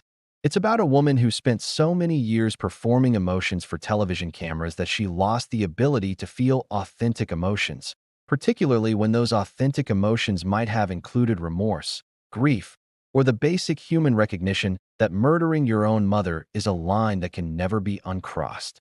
Miller walked the jury through Sarah Valet's life and career, painting a portrait of an accomplished woman whose professional success had been hard-won in an era when television news remained male-dominated, whose controlling behavior toward her daughter represented a toxic combination of thwarted ambition and genuine belief that image management was essential to success in media industries.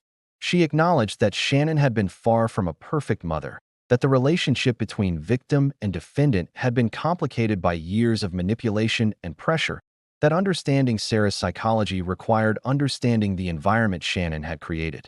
But then Miller's tone shifted, became harder and more direct as she transitioned from context to culpability, from explanation to accusation. "Understanding how Sarah Valet became capable of murder doesn't excuse the fact that she committed it," Miller stated, making eye contact with each juror in turn. "Shannon Valet may have been a controlling mother, but she didn't deserve to be beaten to death with a crystal paperweight in her own living room.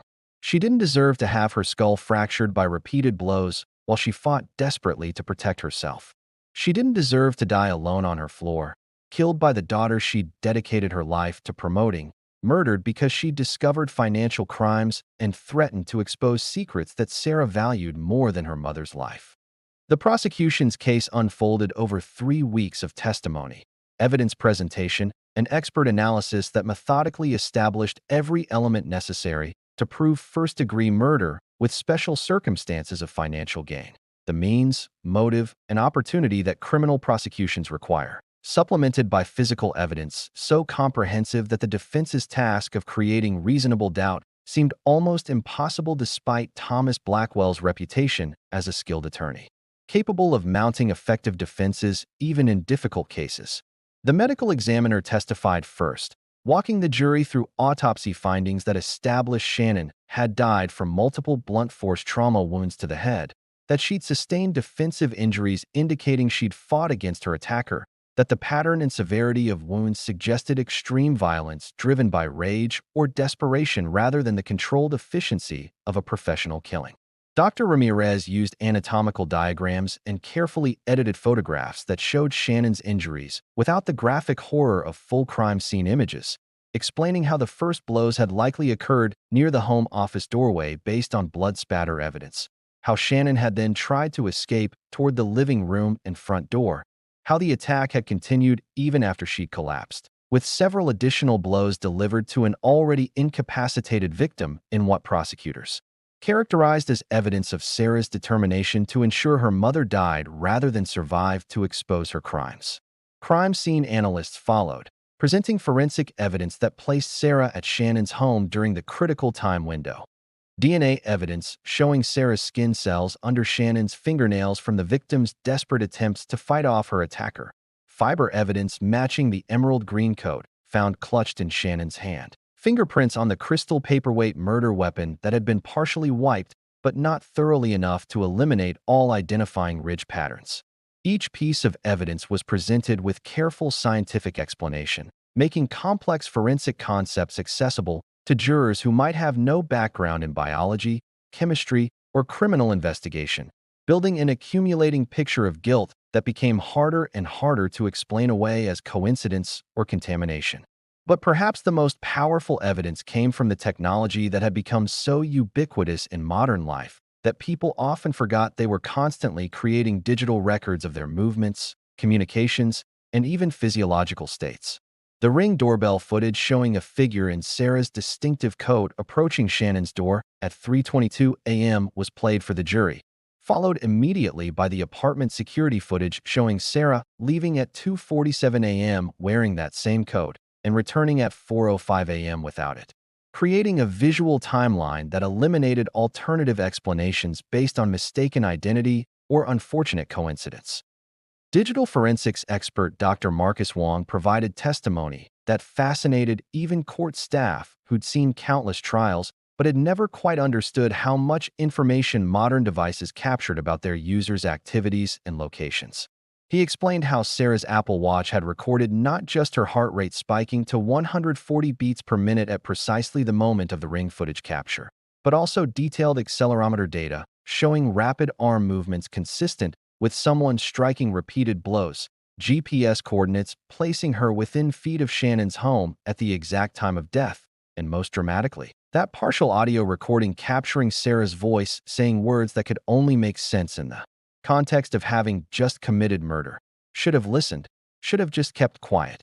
When Wong played that audio in the silent courtroom, several jurors visibly reacted, glancing towards Sarah as if trying to reconcile the woman sitting composed at the defense table with the voice on the recording muttering about someone who should have kept quiet, someone who presumably was now silenced permanently through violence. Sarah herself maintained her practiced neutral expression throughout this testimony, occasionally writing notes to her attorney, but showing none of the distress that innocent defendants typically display when hearing evidence that appears to prove their guilt beyond reasonable doubt.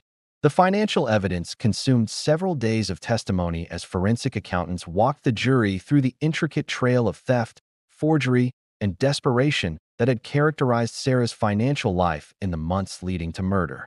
Bank records were displayed on courtroom monitors showing Shannon's retirement accounts being systematically drained through unauthorized withdrawals. Signature comparison charts demonstrated how Sarah had practiced forging her mother's handwriting with increasing accuracy across multiple attempts. Expenditure records revealed where the stolen money had gone: cosmetic procedures, luxury apartment rent, designer clothing. All the expensive elements of maintaining an image that Sarah apparently valued more than financial honesty or familial bonds. Perhaps most powerful was the evidence of Shannon's discovery of these crimes. The file sheet assembled documenting the theft, the sticky notes bearing her observations about confronting Sarah and being denied despite obvious guilt, the draft email to Sarah's employer that would have destroyed her career by exposing both the financial fraud and the secret OnlyFans account that violated her employment contract and professional ethical standards. This email, read aloud by Miller with appropriate dramatic emphasis, demonstrated that Shannon had given Sarah a deadline to confess, that this deadline was rapidly approaching in the days before the murder, that Sarah faced imminent exposure that would have cost her everything she'd spent her life building. Defense attorney Thomas Blackwell faced an almost impossible challenge given the strength of the prosecution's evidence, but his strategy focused on humanizing Sarah by contextualizing her actions within the toxic environment Shannon had created through years of controlling behavior and psychological manipulation.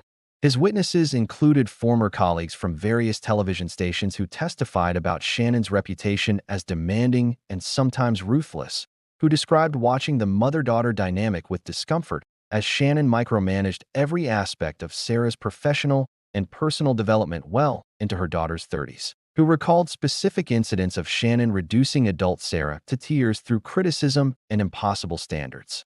A makeup artist who'd worked with Sarah described Shannon maintaining a notebook documenting her daughter's weight fluctuations and scheduling intervention meetings if Sarah gained even minimal amounts that might register on camera, behavior that several jurors appeared to find genuinely disturbing based on their facial expressions and body language. Blackwell also presented psychiatric testimony from Dr. Eleanor Hammond, who'd evaluated Sarah and testified about patterns consistent with prolonged psychological captivity in controlling relationships. Comparing the dynamics to those seen in domestic abuse situations where victims develop survival mechanisms that can include reality distortion and compartmentalization of experiences that become too painful or complicated to process through normal emotional channels. But Blackwell's defense suffered from a fundamental weakness that became apparent when Sarah insisted, against her attorney's strenuous advice, on testifying in her own defense. Experienced criminal defense attorneys generally recommend that defendants not testify because doing so exposes them to cross-examination that skilled prosecutors can use to devastating effect, highlighting inconsistencies and demonstrating consciousness of guilt through evasive answers or obvious lies. But Sarah apparently believed that her broadcast skills, her ability to connect with audiences and present herself sympathetically, would translate effectively to a jury setting despite the overwhelming evidence of her guilt. When she took the stand on December 11th wearing a simple gray dress with her hair styled as professionally as detention conditions allowed, the courtroom fell into expectant silence as observers anticipated what would become the defining moment of the trial. Sarah Valet's attempt to explain away evidence that seemed to admit no explanation except guilt. For the first 30 minutes of direct examination by Blackwell, Sarah followed their prepared strategy reasonably well, describing her mother's controlling behavior and the psychological pressure of having her entire identity shaped around broadcasting career from adolescence, presenting herself as a victim of Shannon's manipulation even while carefully avoiding direct admission that she'd committed murder. The critical breakdown occurred when Blackwell asked about the night of Shannon's death, and Sarah, rather than maintaining the careful partial defense they constructed that might have acknowledged presence while suggesting emotional breakdown or self-defense, launched into a completely different narrative that contradicted not only the prosecution's evidence, but also her own defense team's strategy. "I was home all night," she testified with the confident delivery of a breaking news announcement, directly stating what her attorney knew to be demonstrably false given the security footage. "I never left my apartment, I never went to my mother's house, and I certainly never harmed her. The code in the Ring video isn't even mine. Mine has different buttons. Anyone who watches my broadcasts regularly would know that."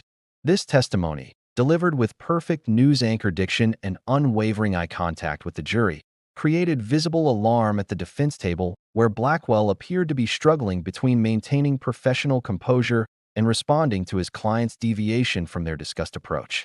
The statement about the coat buttons was particularly bizarre, given that prosecutors had already entered into evidence Sarah's own Instagram post showing her in the studio wearing the identical coat, with those exact distinctive gold buttons, creating an obvious contradiction that would give Miller perfect ammunition for cross-examination.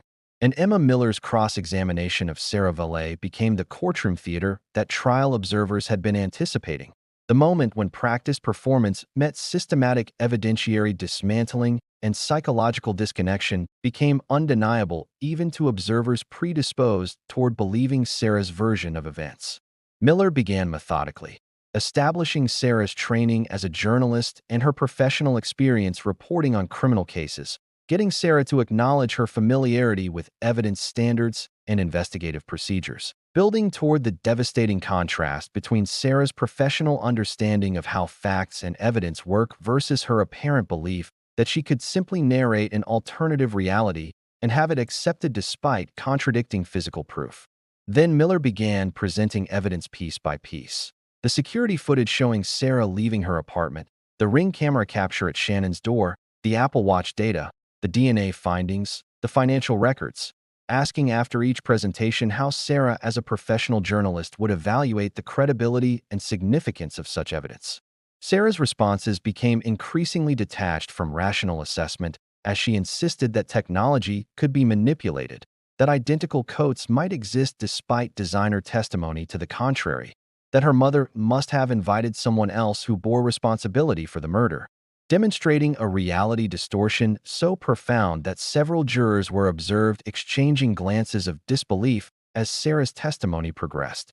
The most devastating exchange occurred when Miller played the audio recording from Sarah's Apple Watch capturing her voice at the crime scene saying, "Should have listened, should have just kept quiet," and asked directly whether Sarah recognized her own voice in the recording. Sarah's response would be quoted in every subsequent analysis of the trial as perhaps the clearest evidence of her psychological dissociation from reality. That sounds like my broadcast voice, but I don't recall saying those words. Perhaps it's from one of my news segments about a different crime case.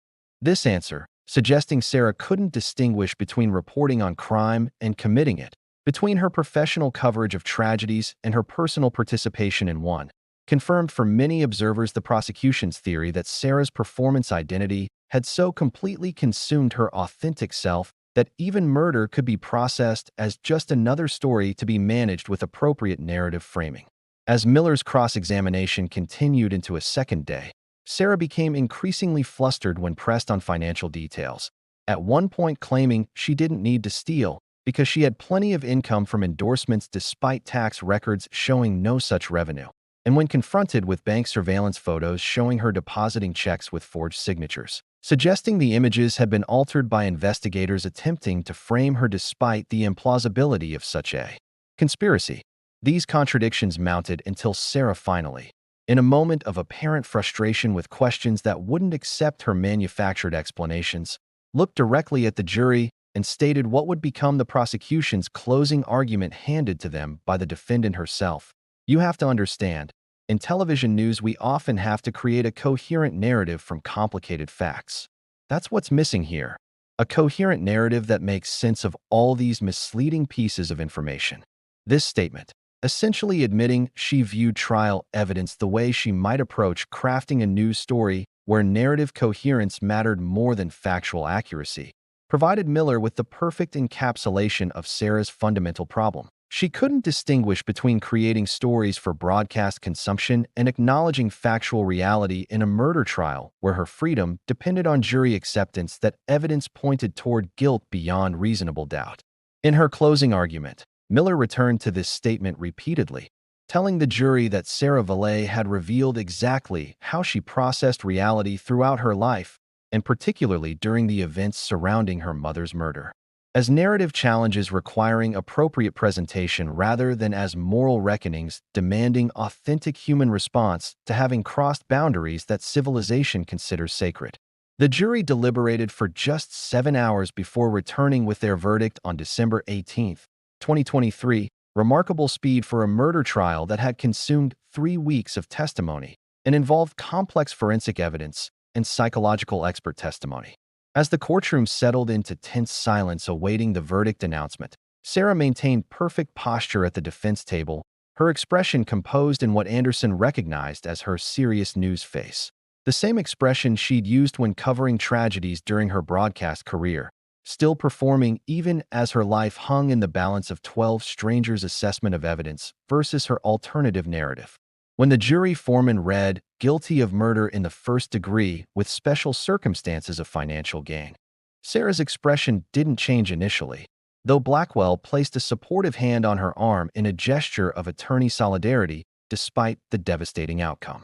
Only when the foreman continued with details ensuring she would face life imprisonment without possibility of parole did Sarah's mask finally slip for one brief, unguarded moment. Genuine shock registered across her face before she quickly reassembled her composed expression and turned not toward her attorney for consolation, but toward the courtroom sketch artists, offering them one final perfectly composed image of dignity in adversity, one last broadcast to an audience that now saw through the performance to the empty, disconnected reality beneath where a human being should have existed, but where only carefully practiced presentations of appropriate emotion had ever truly lived. The 3 weeks between Sarah Valet's guilty verdict and her formal sentencing hearing represented a strange interlude in a case that had already defied conventional criminal psychology at every turn. Most convicted murderers facing life imprisonment without parole spend this period in emotional crisis, processing the catastrophic reality that they'll never experience freedom again, that their lives as they knew them have ended, that decades of incarceration stretch ahead with no hope of reprieve or early release. Some descend into depression requiring psychiatric intervention and suicide watch protocols. Others become volatile and angry, lashing out at guards, attorneys, or anyone within reach as they struggle to accept consequences they'd hoped to avoid through trial. A few achieve genuine remorse during this period, The weight of their actions finally penetrating defensive psychological barriers once the distraction of trial preparation and courtroom performance no longer occupies their attention. But Sarah Valet, housed in Travis County Detention Center's maximum security wing awaiting transfer to the state prison system, spent those 3 weeks essentially continuing her broadcast career in an alternate reality that existed only in her increasingly disconnected mind, a performance without cameras or audience, but maintained with the same dedication she'd once brought to her evening news anchor duties. Detention center staff documented Sarah's behavior with a mixture of professional concern and disturbed fascination, filing incident reports that painted a picture of someone whose relationship with consensual reality had deteriorated beyond anything they'd witnessed in years of working with convicted criminals facing serious time. She established what she called a broadcast schedule, waking at specific times to prepare for imaginary morning news segments, spending meticulous time on appearance maintenance despite limited access to cosmetics and styling products, delivering what appeared to be full newscasts to empty air complete with pauses for commercial breaks and transitions between story segments that only she could see or hear. Other inmates found her behavior unsettling, reporting that Sarah would sometimes interview them about their cases, but then completely reimagine their stories in ways that bore little resemblance to reality, transforming violent crimes into sympathetic narratives of oppression and justified response, always positioning the perpetrator as protagonist rather than criminal. When corrections officers tried to redirect Sarah's behavior or remind her that she'd been convicted of murdering her mother and faced life imprisonment, she would smile with practiced warmth and explain that she was working on a special investigative series about women's justice issues. Speaking about herself in third person as if Sarah Valet the inmate and Sarah Valet the broadcaster were two entirely different people whose connection she couldn't quite process or acknowledge. Detective David Anderson received regular updates about Sarah's deteriorating mental state from the prosecution team as they prepared for the sentencing hearing, and while part of him felt a twinge of something resembling pity for someone so psychologically broken that even conviction for matricide couldn't penetrate her performative shell, he also recognized that Sarah's behavior validated the prosecution's theory about how she'd been capable of committing murder in the first place. Someone whose authentic humanity had been so thoroughly excavated and replaced with performance couldn't be expected to suddenly develop genuine emotional responses just because a jury had found her guilty. The disconnection ran too deep, had been cultivated too thoroughly over too many years, represented too fundamental a distortion of normal human psychological development to be easily remedied even by consequences as severe as life imprisonment. What troubled Anderson more than Sarah's individual pathology was what her case suggested about broader cultural trends in an era increasingly dominated by social media performance, personal branding, and the cultivation of public personas that might bear little resemblance to authentic private selves. If Sarah Valet represented an extreme manifestation of performance-consuming reality, how many other people were traveling varying distances down that same road, allowing their performed identities to gradually hollow out whatever authentic humanity existed beneath? The sentencing hearing on January 8, 2024, brought Sarah back to Judge Vasquez's courtroom for what would likely be her final public appearance before disappearing into the state prison system for the remainder of her natural life. The courthouse security had been increased after several concerning letters arrived from individuals identifying themselves as Sarah's fans who believed in her innocence despite the jury verdict. Letters that displayed the disturbing patterns of parasocial relationships, where viewers form one-sided emotional connections with media personalities and convince themselves they understand the real person in ways that trial evidence and jury conclusions couldn't possibly capture. These letters troubled courthouse staff not just because they represented potential security threats, but because they demonstrated how effectively Sarah's broadcast persona had created loyal believers who trusted her performed warmth and sincerity more than they trusted physical evidence, forensic analysis, and the considered judgment of 12 jurors who'd heard every detail of the case. It suggested that in media-saturated culture, performed authenticity could sometimes feel more real to audiences than actual authenticity, that years of practiced expressions and modulated vocal tones could create connections more powerful than truth, that Sarah's greatest crime might not have been murdering her mother, but rather demonstrating just how completely performance could substitute for genuine human connection in ways that left audiences unable to distinguish between the two. Sarah entered the courtroom wearing the same conservative navy dress she'd worn during trial, her appearance showing further effects of detention, more visible roots in her no longer professionally maintained blonde hair, weight loss that made her cheekbones more prominent and her eyes larger, a hollowness to her features that might have been interpreted as suffering if not for the immediate way she located the sketch artists and adjusted her posture into that familiar camera-ready position. Anderson, present for the sentencing as he'd been throughout the trial, watched this automatic performance response and recognized it as so deeply ingrained that Sarah probably wasn't even conscious of doing it anymore, her body moving into broadcast position as reflexively as breathing, the performance having become so total that no authentic self remained to exist separately from it.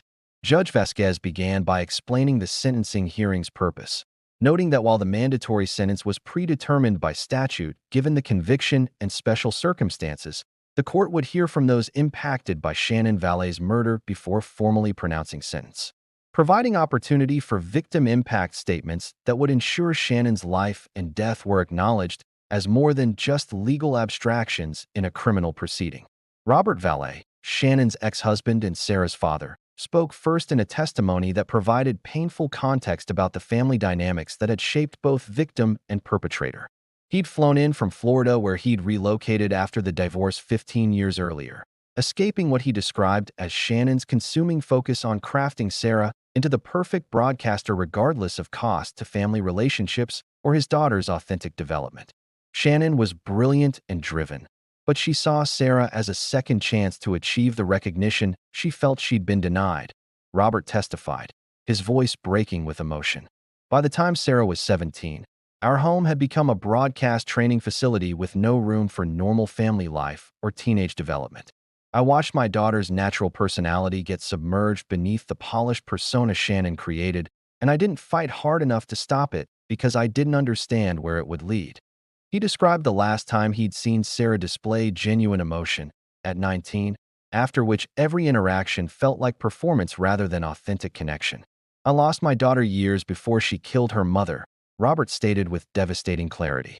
What sat in that defendant's chair during trial wasn't really Sarah anymore, if Sarah ever truly existed separate from what Shannon created. But that doesn't excuse murder, and it doesn't bring Shannon back, and it doesn't change the fact that my daughter killed her mother rather than face consequences for crimes she'd committed to maintain an image that had consumed her entire identity. Several of Shannon's colleagues spoke next, providing complex portraits of the victim that acknowledged her professional accomplishments while honestly addressing her controlling tendencies, particularly regarding Sarah. These testimonies walked difficult lines between honoring the dead and providing truth about dynamics that had contributed to tragedy, refusing to sanitize Shannon into a perfect victim while maintaining that her flaws didn't justify violence or diminish the horror of her murder. Darlene Jenkins, who'd worked with Shannon for 12 years at KTXN, described watching the mother-daughter relationship deteriorate as Sarah aged into her 30s. Shannon had created Sarah for a specific window of opportunity in television. The young, attractive female anchor with wholesome image but enough sophistication to be taken seriously. When Sarah began aging out of that narrow demographic around 33 or 34, Shannon became almost panicked, pushing cosmetic procedures, younger wardrobes, even suggesting Sarah pursue younger companions who might be photographed with her to reinforce youthful image. The control had always been there, but it intensified dramatically when Sarah's marketability faced age-related threats that no amount of control could permanently prevent. This testimony helped explain the escalating cosmetic surgery addiction and mounting financial desperation that had preceded murder, showing how Shannon's impossible standards had created pressure that intensified rather than diminished as Sarah approached the inevitable aging that threatens all careers built primarily on youthful appearance. The most emotionally powerful victim impact statement came from Maria Gutierrez, Shannon's housekeeper who'd been present when Sarah allegedly discovered the body and whose genuine trauma from finding Shannon murdered contrasted sharply with Sarah's composed, camera-ready presentation that same morning. Maria testified through tears about the difference between authentic grief and performed grief, describing how she'd collapsed crying upon seeing Shannon dead, while Sarah had stood checking her phone and fixing her lipstick in the hallway mirror. Miss Shannon was not perfect, but she did not deserve such violence, Maria stated, her voice thick with emotion. And when I saw Miss Sarah standing there so calm, so concerned with her appearance while her mother lay dead, I knew something was very wrong with her soul, something that made her not fully human in the way most people are human. This observation from someone without training in psychology, but with clear-eyed recognition of authentic versus performed humanity, struck powerfully in the courtroom. Several observers visibly moved by Maria's simple but profound assessment of Sarah's fundamental disconnection from normal human emotional response. When Judge Vasquez granted the defense's request for Sarah to address the court before sentencing, a palpable tension filled the courtroom as observers wondered whether Sarah would finally acknowledge her crime and express genuine remorse, or whether she'd continue the performance that had characterized every previous appearance. Sarah rose and approached the podium with measured steps, adjusted the microphone with practiced broadcaster gesture, and began speaking in what Anderson immediately recognized as her human interest story voice: warm, intimate, modulated for maximum emotional impact. Your Honor, members of the court, and to everyone watching these proceedings, she began, immediately framing her statement as broadcast to audience rather than addressed to the judge. I want to express my profound grief over the loss of my mother, Shannon Valet, a pioneering woman in Texas journalism who shaped not only my career, but the careers of countless broadcasters across this state.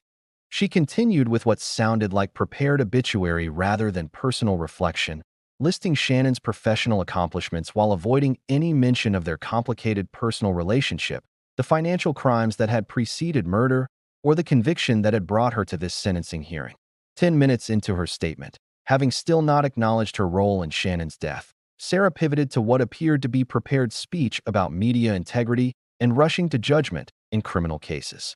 As someone who has reported on hundreds of criminal cases during my career at KTXA, I understand how easily circumstantial evidence can create compelling but ultimately misleading narratives, she stated with authoritative tone. What appears to be a coherent story may actually be a series of coincidences and misinterpreted data points. This attempt to frame her conviction as cautionary tale about narrative fallacies rather than result of overwhelming evidence prompted Judge Vasquez to interrupt. Miss Valet, this is not a press conference or editorial segment. You have been convicted by a jury of your peers based on substantial evidence. This statement opportunity is traditionally used to express remorse, reflection, or to address the impact of your actions. Do you understand the purpose of this proceeding? Sarah's response revealed the profound disconnection that had characterized the entire case. Yes, Your Honor, I'm providing context for viewers, I mean for the court, to understand the broader implications of my situation. This slip, momentarily revealing her continued perception of legal proceedings as media content, caused audible reactions throughout the courtroom and visible tightening of Judge Vasquez's expression. The judge pressed directly. Miss Valet, do you acknowledge that you have been convicted of murdering your mother? Sarah hesitated before responding carefully. The jury has returned that verdict, yes, still avoiding direct acknowledgement of her actions. When Judge Vasquez asked if Sarah had anything to say regarding her responsibility for Shannon's death, Sarah replied with devastating evasion. I accept that the court process has reached its conclusion, again framing her conviction as simply one interpretation among many possible alternatives rather than factual determination of guilt based on overwhelming evidence. Recognizing the futility of seeking genuine accountability from someone so psychologically disconnected, Judge Vasquez addressed the courtroom directly. Throughout these proceedings, I have observed in the defendant a profound and disturbing disconnection from the gravity of her actions and their consequences. Where one would expect to find grief, remorse, or at minimum acknowledgement, we have instead witnessed what appears to be an ongoing performance, as if Miss Valet believes she can script reality as easily as a news segment. The judge paused, looking directly at Sarah. The tragedy here extends beyond Shannon Valet's violent death to encompass the psychological condition that allowed her daughter to commit such an act and then appear on television wearing the very coat captured at the crime scene, smiling into the camera with her mother's blood figuratively, if not literally, still on her hands. Judge Vasquez then formally pronounced sentence: life imprisonment without possibility of parole at the Mountain View unit of the Texas Department of Criminal Justice, with court-mandated psychiatric treatment. As the sentence was read, Anderson observed Sarah's reaction carefully, noting that she maintained her camera-ready composure until the mention of psychiatric treatment, at which point a momentary flash of genuine indignation crossed her face, perhaps the most authentic emotion she'd displayed throughout the entire proceedings.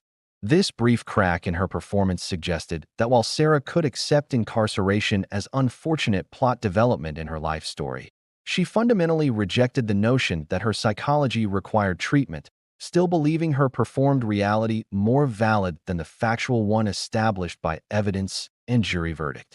As deputies prepared to escort her from the courtroom, Sarah turned for one final look at the assembled observers, media representatives, and sketch artists, offering what every regular KTXA viewer would recognize as her signature sign-off expression: a slight head tilt, a composed smile with precisely the right balance of gravity and warmth.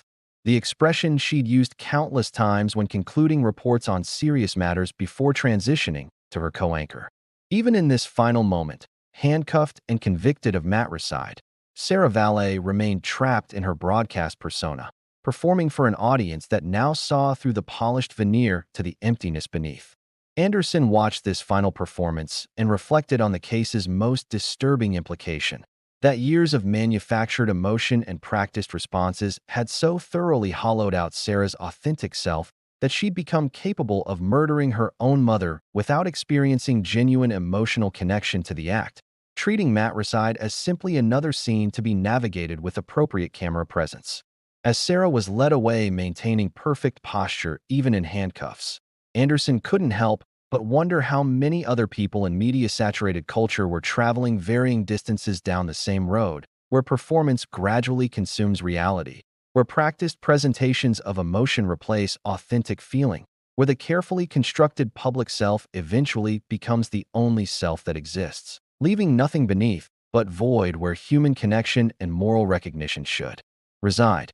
The sentencing hearing concluded with Sarah Valet disappearing through the courtroom's side door, still smiling that practiced smile, still maintaining that perfect posture, still performing even though the cameras she'd spent her life seeking had been deliberately excluded from capturing her final public appearance, leaving her with only sketch artists to document the moment when justice finally caught up with someone who'd believed that reality could be scripted as easily as a newscast, and that consequences could be avoided through appropriate performance and appealing presentation.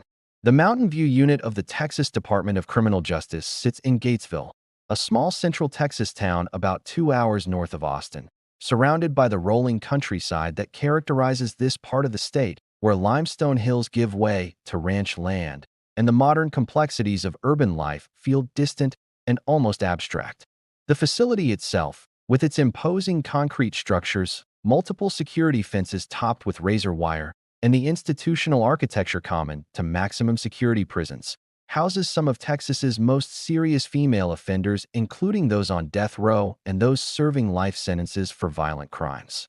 It's a place designed for punishment and containment rather than comfort, where the realities of incarceration strip away the pretenses and performances that might have sustained inmates in their previous lives, forcing them to confront the fundamental fact that they'll spend decades or entire lifetimes in spaces measured in square feet, following routines dictated by corrections officers, living without the freedoms and choices that define existence outside prison walls. For most new arrivals, especially those from comfortable backgrounds who've never experienced institutional confinement, the adjustment represents profound psychological trauma requiring months or years to process and adapt to, if adaptation ever truly becomes possible. But Sarah Valet, arriving at Mountain View in late January 2024 to begin serving her life sentence without possibility of parole, approached incarceration with the same psychological disconnection that had characterized her response to arrest, interrogation, trial, and sentencing. Corrections officers processing her intake noted in their reports that Sarah seemed less concerned with the grim realities of her new permanent home than with how she appeared during the documentation procedures, asking multiple times about lighting quality for her intake photograph and whether she might be permitted to redo it if the first attempt proved unflattering. When informed, she'd be issued standard prison clothing and would have extremely limited access to cosmetics or hair products. Sarah reportedly responded not with the distress or resignation that typically accompanies such news, but rather with what officers described as a practiced smile and a statement about adapting to challenging production environments, as if her incarceration represented merely a technical constraint on her broadcasting career rather than the permanent end of her freedom. This initial response set the tone for what would become one of the most unusual adaptation patterns Mountain View staff had witnessed in their collective decades of experience managing serious offenders. Within her first week of incarceration, Sarah had begun establishing what she called her alternative broadcast environment, a term that would later be used by prison psychologists analyzing her case to describe her comprehensive rejection of consensual reality in favor of a self-constructed narrative where her life sentence represented temporary setback or perhaps even opportunity for new programming rather than permanent consequence for having murdered her mother. She identified other inmates who seemed receptive to her attention and began offering to help them write appeal letters, correspondence to family members, or personal journals. Ostensibly helpful services that many inmates appreciated since Sarah's professional communication skills exceeded most prisoners' abilities. But corrections officers monitoring these interactions soon recognized that Sarah wasn't simply helping women express their own thoughts more clearly. She was fundamentally reshaping their narratives, recasting their crimes as justified responses to oppression or systemic failures, transforming perpetrators into protagonists and victims into antagonists through selective emphasis and strategic omission that bore little resemblance to the actual facts of cases as established in court proceedings. Dr. Natasha Reeves, the prison psychiatrist assigned to Sarah's court-mandated treatment, began noticing disturbing patterns during their mandatory weekly sessions. Sarah spoke about herself in third person, referring to the Sarah Valet case, as if analyzing a story she'd reported on rather than living through consequences of her own actions. She discussed her mother's murder with the emotional detachment of a news anchor covering a distant tragedy, showing no signs of grief, remorse, or even basic recognition that she'd taken Shannon's life in brutal fashion. When Dr. Reeves attempted to address this dissociation directly, asking Sarah if she understood she'd been convicted of killing her own mother, Sarah would smile with practiced warmth and redirect the conversation toward what she called narrative frameworks and alternative interpretations, suggesting that multiple valid perspectives existed regarding what had happened and that focusing on the jury's version represented unnecessarily limiting approach to understanding complex human situations. This profound reality distortion went beyond typical criminal denial or defensive minimization. Sarah genuinely seemed to experience her incarceration as content opportunity rather than punishment, as new programming direction rather than consequence for having crossed civilization's most fundamental moral boundaries. The most concerning development came approximately 3 months into Sarah's incarceration when prison communications monitoring flagged a series of coded messages she'd been sending to a former production assistant from KTXA who'd remained loyal despite overwhelming evidence of Sarah's guilt. The messages, concealed within seemingly innocuous personal letters using language and references that required detailed analysis to decode, contained instructions for creating social media accounts under the name Justice for Sarah Valet, and coordinating what appeared to be a public relations campaign designed to reframe her conviction as miscarriage of justice. The decoded instructions revealed Sarah's continued sophisticated understanding of media manipulation and narrative control. Emphasize mother's controlling history. Use words like psychological abuse and coercion repeatedly. Find former colleagues willing to say Shannon was widely feared in the industry. Frame the evidence as circumstantial and the conviction as rushed judgment influenced by sensational media coverage. These instructions demonstrated that Sarah's broadcast skills and media instincts remained sharp even in prison, that she was attempting to create alternative narrative about her case for public consumption, and that she fundamentally believed she could still manage her image and control the story despite being convicted murderer serving life sentence. But the coded messages represented only the beginning of what would become Sarah's most audacious attempt to continue her broadcasting career from behind prison walls. During a routine cell inspection, corrections officers discovered a contraband smartphone that had been smuggled into the facility by a guard Sarah had manipulated through combination of charm and exploitation of the officer's long history as a viewer of her newscasts. The guard, who would later be terminated and face criminal charges for violating multiple security protocols, had apparently believed in Sarah's innocence despite the trial evidence, and had been convinced that helping her communicate with the outside world represented moral obligation rather than serious breach of professional responsibility.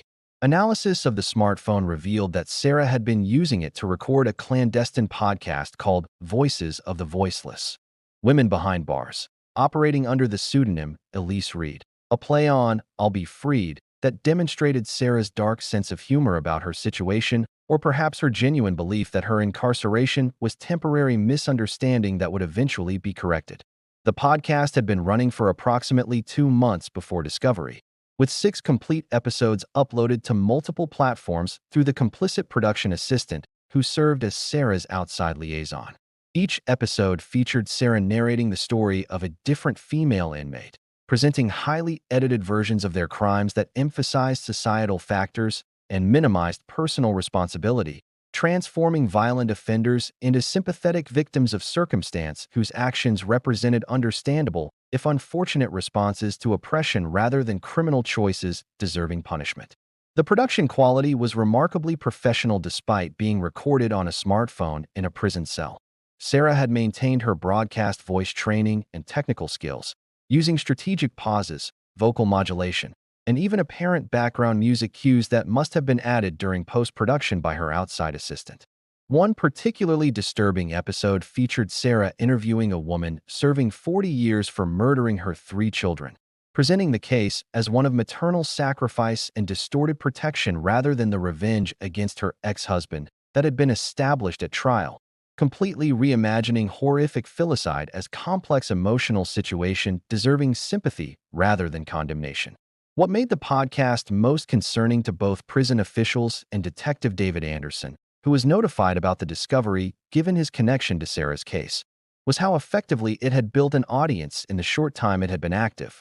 Over 85,000 subscribers had downloaded episodes within 2 months, and listener comments revealed disturbing patterns of people accepting Sarah's narrative framing without question, expressing outrage at injustices described in the podcast without recognizing that they were hearing carefully manipulated versions of cases where substantial evidence had supported convictions.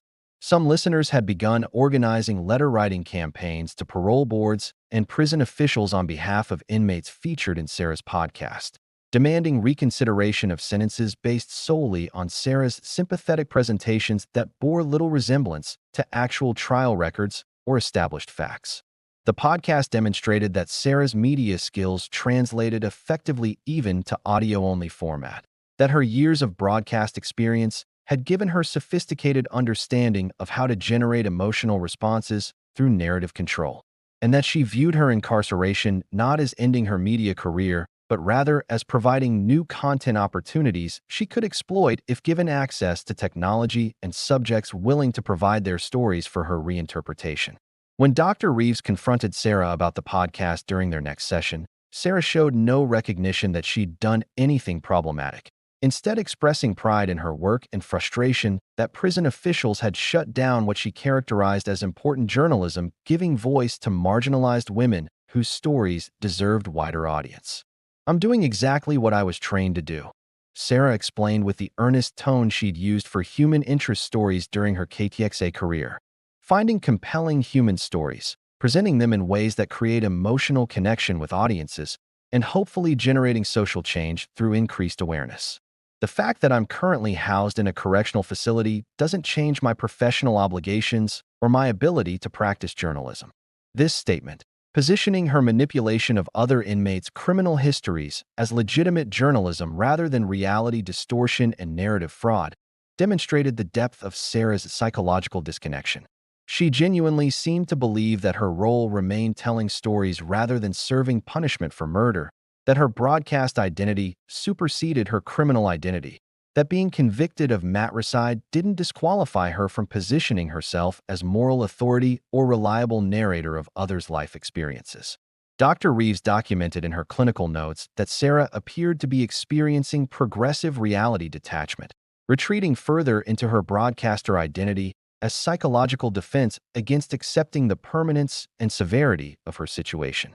The psychiatrist observed that Sarah had begun conducting what she called story sessions in the common areas, gathering small groups of inmates and coaching them on how to present their criminal cases in more sympathetic light, teaching them narrative techniques for emphasizing victimhood and minimizing agency in ways that might generate public sympathy or support for sentence reductions. These sessions had the appearance of informal therapy or support groups, but actually represented something more insidious. Sarah was essentially running a school for manipulative self-presentation within the prison walls, spreading her own distorted approach to reality and truth among women who might benefit from developing genuine accountability rather than more sophisticated techniques for avoiding responsibility through narrative control. Several inmates who'd participated in Sarah's story sessions were observed by counselors to show deteriorating progress in their rehabilitation programs, becoming more defensive about their crimes and more focused on public relations management than on genuine psychological work. The discovery of the podcast and the ongoing story sessions prompted prison officials to implement enhanced restrictions on Sarah's activities and communications. She was transferred to more isolated housing with limited access to other inmates. Her communications were subjected to more thorough monitoring, and additional protocols were established to identify and prevent future attempts to create media content or manipulate narratives from within the facility. But even these restrictions couldn't fully contain Sarah's compulsion to continue performing, to maintain her broadcaster identity regardless of the physical and social constraints of incarceration. Corrections officers reported that Sarah had begun delivering full newscasts to empty air in her cell, complete with pauses for commercial breaks, transitions between story segments, and even weather reports about prison conditions as if they were topics of general viewer interest. Unlike her earlier performances that had been directed at actual audiences of fellow inmates, these solo broadcasts occurred when Sarah was alone, suggesting that she no longer required even the pretense of actual viewers to sustain her performance. The broadcaster identity had become so total that it functioned independently of external validation or audience presence. Dr. Reeves found this development particularly concerning from a clinical perspective. She's no longer attempting to convince others of her alternative narrative, the psychiatrist noted in a confidential assessment shared with prison administration and the district attorney's office. She's now fully inhabiting a self-generated reality where her incarceration is either temporary or somehow part of her broadcasting career. When confronted with the contradiction between this belief and her life sentence, she responds with scripted phrases about pending appeals or new evidence that don't correspond to any actual legal proceedings in her case. This deepening detachment prompted adjustments to Sarah's psychiatric medication regimen, though pharmaceutical interventions produced limited improvement in her condition. The medications could address some symptoms of her psychological disturbance, reducing anxiety, stabilizing mood, but they couldn't fundamentally alter the core identity distortion that had developed over decades of having her authentic humanity systematically replaced with performance until nothing remained but the polished, empty shell of a broadcaster persona that continued operating even when completely disconnected from the professional context that had originally given it purpose. Detective Anderson, receiving periodic updates about Sarah's behavior from Dr. Reeves and prison officials, found himself reflecting on questions that extended beyond Sarah's individual pathology to broader concerns about culture and identity in increasingly media-saturated society. Sarah Valet represented an extreme case, certainly, someone whose disconnection from authentic humanity had progressed to the point of enabling matricide without apparent emotional consequence. But how many other people were traveling varying distances down similar roads, allowing social media personas or professional identities to gradually consume whatever authentic selves existed beneath? How many people were developing relationships with performed versions of themselves that bore progressively less resemblance to their private realities? At what point did the normal human capacity for self-presentation and social performance tip over into something more dangerous, more fundamentally disconnecting, more capable of enabling behaviors that required some degree of authentic humanity to prevent?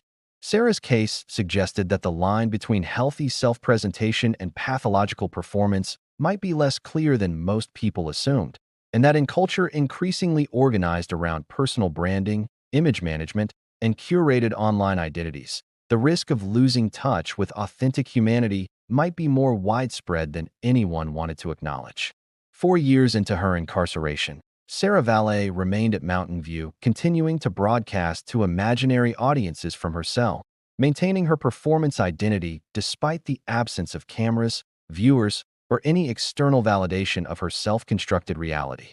The emerald green coat that had helped connect her to the crime scene remained in evidence storage at the Travis County Courthouse, a tangible reminder of the case that had forced law enforcement, mental health professionals, and the public to reconsider conventional understanding of criminal psychology in an increasingly performance-oriented media culture.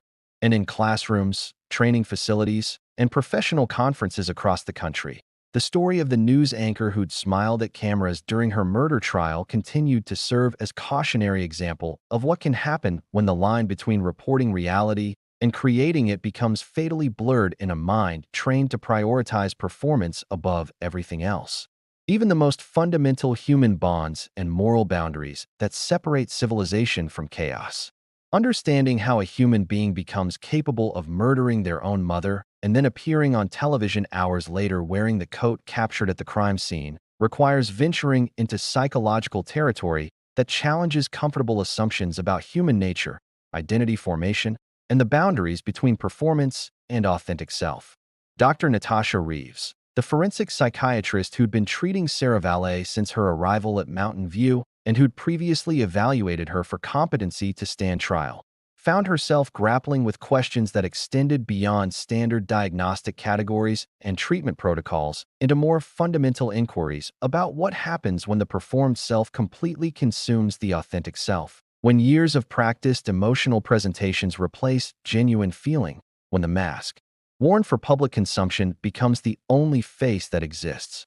6 months into treating Sarah, Dr. Reeves reached out to Detective David Anderson with a request that fell outside typical professional boundaries. She wanted to discuss the case not just from a clinical perspective focused on Sarah's individual pathology, but from a broader analytical framework that might help explain how someone with Sarah's particular combination of background, training, and psychological vulnerabilities had become capable of such profound moral disconnection.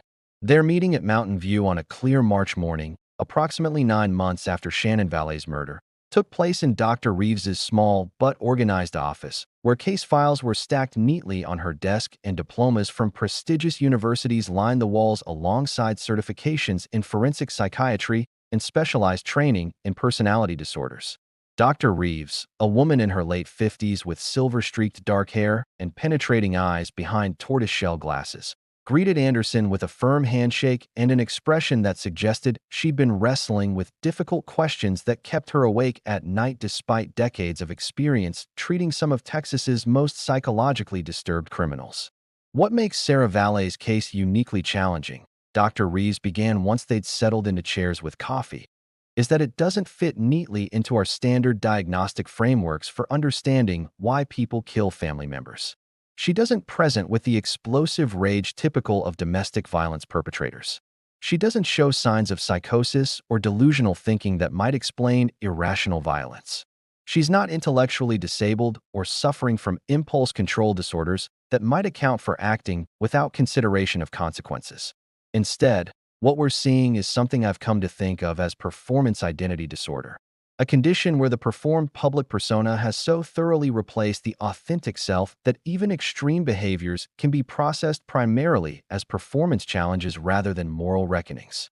Dr. Reeves explained that she'd been reviewing literature on identity formation in performance-based professions, looking at research on actors, politicians, and media personalities who spend significant portions of their lives presenting carefully constructed versions of themselves to audiences while maintaining varying degrees of separation between their public personas and private identities. Most people in such professions, the research suggested, manage to maintain what psychologists call identity integration. They understand that their professional performance represents one facet of their multidimensional identity rather than their complete self. They can move between public and private modes while retaining core sense of who they are beneath whatever role they're playing at any given moment. And they experience authentic emotions and moral reasoning that exist independently of their performed presentations. But in rare cases, particularly when performance training begins in childhood or adolescence before stable identity has fully formed, and especially when that training is accompanied by intense pressure and the message that love and acceptance depend entirely on successful performance. The boundary between authentic self and performed self can become dangerously blurred or even completely erased. Sarah Valet represents an extreme example of what happens when this boundary dissolution occurs, Dr. Reeves continued, pulling up Sarah's case file and reviewing notes from their sessions. Shannon began shaping her daughter's broadcast persona at 17, during a critical developmental period when most adolescents are exploring different identities and gradually forming stable sense of self separate from parental expectations. But Sarah wasn't allowed that exploration. Instead, she was told exactly who she needed to be, exactly how she needed to present herself, exactly what emotions were appropriate for which situations. And critically, she was taught that her value as a human being depended entirely on how successfully she performed this constructed identity. Over the next 17 years, from age 17 to 34 when she killed Shannon, Sarah had essentially no life experience that wasn't filtered through her broadcaster role. She woke up as a news anchor, spent her days as a news anchor, went to sleep as a news anchor, with Shannon constantly monitoring and correcting any deviation from the perfect performance they'd constructed together. This total immersion in performance without breaks for authentic self-expression or relationship to her own unfiltered emotional life had created psychological conditions where Sarah literally had no developed authentic identity to return to when the broadcast persona wasn't actively required. Anderson, listening with the focused attention of someone trying to understand not just what Sarah had done, but why someone apparently intelligent and professionally successful had become capable of such horrific violence, asked the question that had troubled him since the interrogation. But how does that psychological background translate specifically into becoming capable of matricide? Plenty of people have controlling parents or work in performance-based careers without murdering anyone. Dr. Reeves nodded, acknowledging the validity of this challenge. You're absolutely right that performance identity issues alone don't make someone a killer. What made Sarah's situation particularly dangerous was the combination of her identity distortion with the specific pressures she faced in the months before Shannon's murder. Sarah was aging out of the youthful anchor role Shannon had created for her, facing professional obsolescence in an industry brutal to women who show signs of aging. The cosmetic surgery addiction was a desperate attempt to maintain impossible standards. The financial crimes represented efforts to fund that maintenance when her legitimate income couldn't support it. And Shannon's discovery of both the theft and the OnlyFans account created existential threat not just to Sarah's career, but to her entire identity, because Sarah had no identity separate from being a trusted, respected news anchor. What Dr. Reeves's analysis suggested was that for Sarah, Shannon's threat to expose her crimes and secret activities represented something far more devastating than it would for someone with integrated identity who understood themselves as multifaceted human being capable of failure, redemption, and reinvention. For someone whose entire sense of self was bound up in a carefully constructed public image, exposure meant complete annihilation of identity, psychological death that felt equivalent to, or perhaps worse than physical death. When Shannon threatened to reveal the truth about Sarah's financial fraud and OnlyFans account, she was essentially threatening to destroy the only version of Sarah that existed, Dr. Reeves explained. And Sarah's response was to eliminate the threat through the only means that her distorted psychology could process as viable solution: physically eliminating the person who threatened her performed identity. The violence itself was likely processed through her broadcast framework as a scene to be managed, a crisis requiring appropriate response, rather than as the profound moral transgression that taking your mother's life should represent to an integrated human psyche. This framework helped explain many of Sarah's most disturbing behaviors that had seemed almost incomprehensible during the investigation and trial. Her decision to wear the emerald green coat on television hours after murdering Shannon, while wearing that same coat, wasn't evidence of supreme arrogance or calculated attempt to normalize the garment through public display. It was likely genuine psychological compartmentalization where the Sarah who'd committed violence at 3:22 a.m. existed in completely different mental space from the Sarah who anchored the evening news, with no conscious connection between these two performances despite them being executed by the same physical person. Her application of makeup during the interrogation wasn't callous disregard for her mother's death. It was automatic response of someone whose entire identity was organized around maintaining camera-ready appearance regardless of context or circumstances. Her wink at the interrogation camera and her continued references to viewers when she meant jurors weren't deliberate provocations. They were authentic slips revealing that her broadcaster identity had so completely consumed her that she literally couldn't distinguish between media performance and legal proceedings, between reporting on tragedy and being responsible for one. Dr. Reeves had proposed a formal diagnostic framework for what she termed performance identity disorder in a paper published in the Journal of Forensic Psychiatry, using Sarah's case as the central example while maintaining appropriate anonymization and obtaining necessary permissions. The proposed diagnostic criteria included persistent and pervasive pattern of experiencing oneself primarily or exclusively through performed public persona rather than authentic private identity, inability to access or express genuine emotions independent of learned performance scripts, processing of significant life events including moral transgressions primarily as performance challenges requiring appropriate presentation rather than as experiences demanding authentic emotional response. Maintenance of performed identity even in contexts where performance serves no social or professional function, and significant impairment in capacity for genuine human connection, moral reasoning, or emotional reciprocity due to replacement of authentic self with performance-based identity.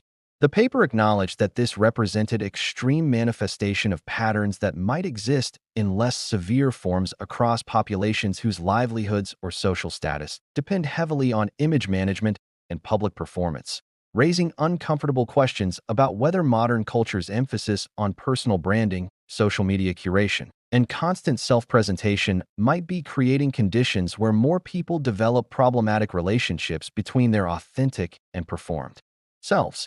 The psychiatric community's response to Dr. Reeves's proposed framework had been mixed, with some experts arguing that it simply described extreme narcissism or dissociative disorders using different terminology, while others recognized it as a meaningful attempt to categorize a potentially growing phenomenon in media-saturated society where the boundaries between public and private selves were increasingly blurred.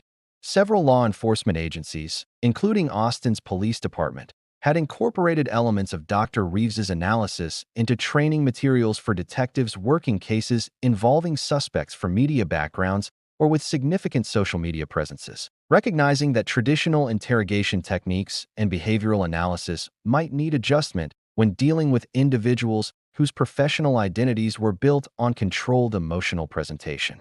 The concept gained particular traction among investigators working cases involving social media influencers, reality television participants, and others whose entire economic and social existence depended on maintaining carefully curated public personas that might bear little resemblance to their authentic private selves. But beyond the diagnostic frameworks and professional debates, what troubled both Dr. Reeves and Anderson most deeply was what Sarah's case suggested about the potential for performance to completely consume humanity in ways that enabled profound evil while maintaining surface appearance of normalcy or even excellence. Sarah Valet had been, by all professional measures, an excellent news anchor. Viewers trusted her, colleagues respected her technical skills, station management valued her ability to deliver content that engaged audiences. Yet beneath that polished exterior existed such profound emptiness, such complete absence of authentic human connection and moral reasoning, that she could murder her mother and then go on television smiling as if nothing had happened. The terrifying implication, Dr. Reeves stated as their meeting entered its third hour, is that we've created cultural conditions where it's possible to be professionally successful, socially popular, and even personally charming while being fundamentally hollow at the core, devoid of the authentic humanity that should prevent us from crossing certain boundaries regardless of circumstance or pressure. Sarah succeeded in television precisely because she'd been trained to present perfect emotional performances without the messiness of actual feelings interfering. That same training that made her good at broadcasting made her capable of murder without apparent remorse. Anderson shared an observation from the investigation that had stuck with him. When searching Sarah's apartment, officers had found almost no personal items that weren't related to her professional identity. No hobby equipment, no novels or films that suggested interests beyond work, no photographs of friends or family in casual contexts, no evidence of a private life separate from her broadcast career. Her entire existence had been organized around being Sarah Valet, news anchor, with no developed Sarah Valet, human being, existing independently. It's like she was a character rather than a person, Anderson reflected. And characters can do things that people can't because characters don't have actual moral consciousness or authentic emotional life. They just follow their scripts and play their assigned roles. Sarah's script called for maintaining her image at all costs, and when her mother threatened that image, the script required eliminating the threat. There was no authentic human consciousness capable of recognizing that some costs are too high, some lines can't be crossed, some relationships are sacred regardless of what they might cost us professionally or socially. This conversation between psychiatrist and detective, professional analyst and investigator who'd built the case, helped contextualize Sarah Valet not just as individual murderer deserving punishment, but as cautionary example of what modern culture's emphasis on performance, image, and personal branding might be creating when taken to pathological extremes.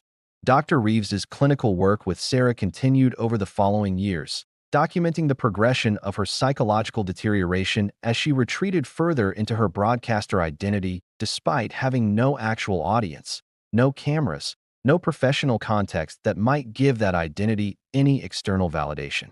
The psychiatrist observed Sarah conducting full newscasts to empty air, maintaining elaborate performance schedules that existed only in her mind, speaking about herself in third person as if Sarah Valet the inmate and Sarah Valet the broadcaster were two completely different people whose connection she couldn't process or acknowledge. This progressive disconnection from consensual reality represented the ultimate endpoint of a lifetime spent cultivating performance over authenticity. When reality became too painful to accept, Sarah simply retreated into a performed reality that felt more comfortable even though it bore no relationship to her actual circumstances.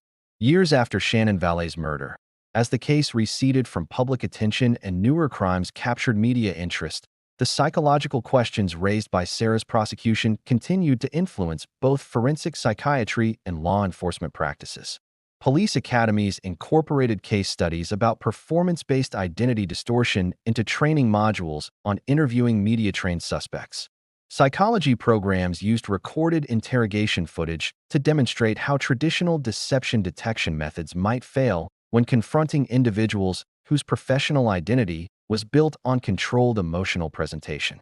And researchers studying the psychological effects of social media and personal branding pointed to Sarah Valet as extreme example of what might happen when performance completely consumes authentic humanity, when the carefully curated public self becomes the only self that exists, leaving nothing beneath but emptiness where moral consciousness and genuine human connection should reside. An emptiness capable of accommodating even matricide if maintaining the performance requires it. An emptiness that should terrify anyone living in increasingly performance-oriented culture where more and more people are encouraged to develop public personas that might gradually hollow out whatever authentic humanity exists beneath.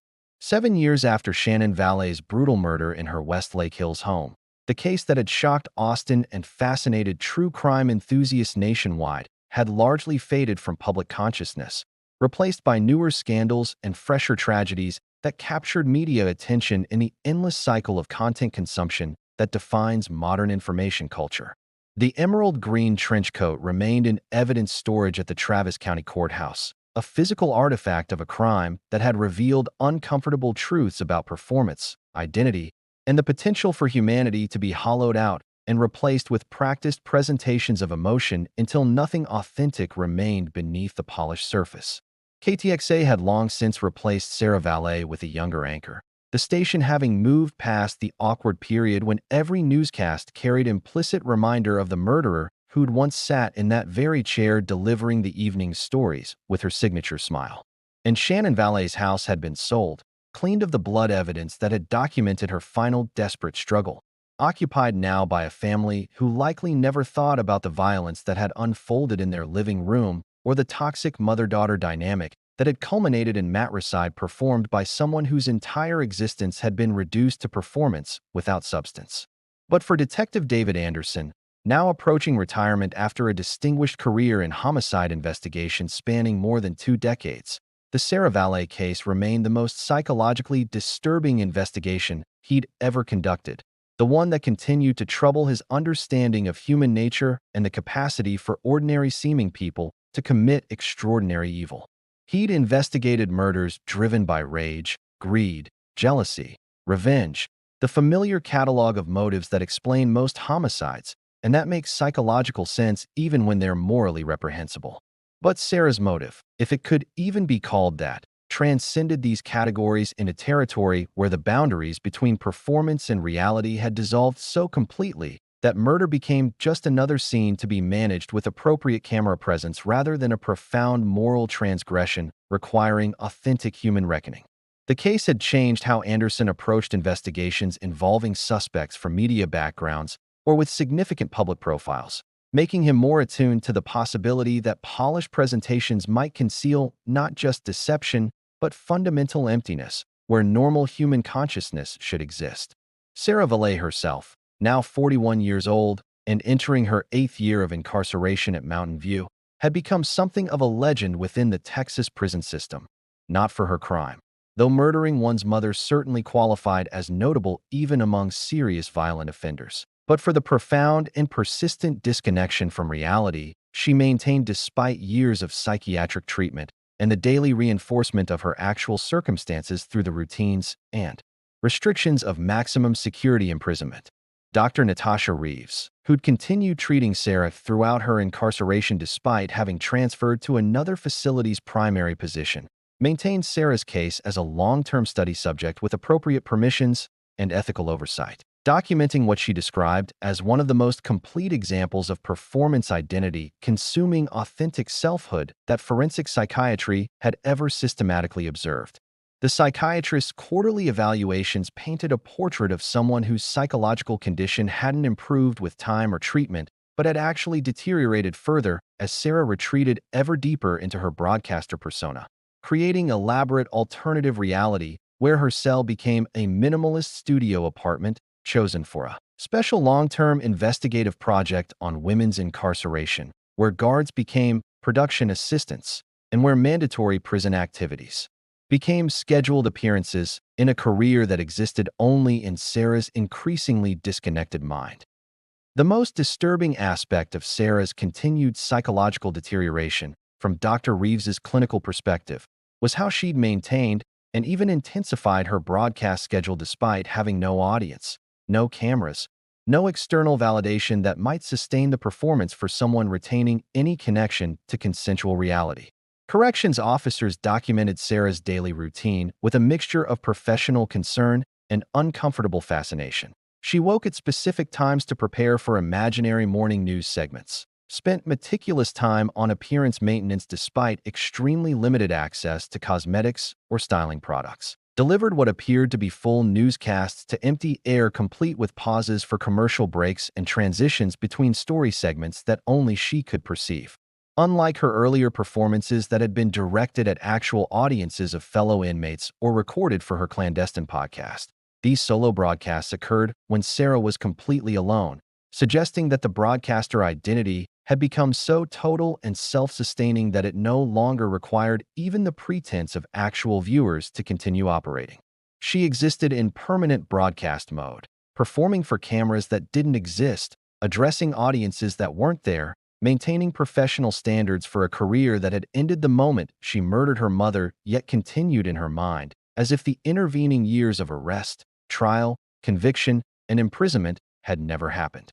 When confronted with contradictions between her internal narrative and external reality, when guards reminded her she was serving life sentence for murder rather than working on an investigative journalism project, when other inmates tried to penetrate her delusion with direct statements about her actual situation, when Dr. Reeves carefully attempted therapeutic interventions designed to re-establish contact with consensual reality, Sarah responded with practiced phrases about pending appeals or new evidence that would exonerate her, despite no actual legal proceedings existing beyond the standard automatic reviews that accompany all serious criminal convictions. She spoke about planning her return to broadcasting once this misunderstanding is resolved, discussed story ideas she wanted to pursue when she got back to the studio, and maintained detailed mental timeline of career progression that bore no relationship to the fact that she would spend the remainder of her natural life in prison with no possibility of parole or release. This wasn't strategic deception or calculated attempt to manipulate observers into believing she'd been wrongfully convicted. It was genuine psychological dissociation so profound that Sarah appeared to have lost the capacity to distinguish between the reality documented in legal records and the alternative narrative she'd constructed where conviction for matricide represented temporary setback rather than permanent consequence.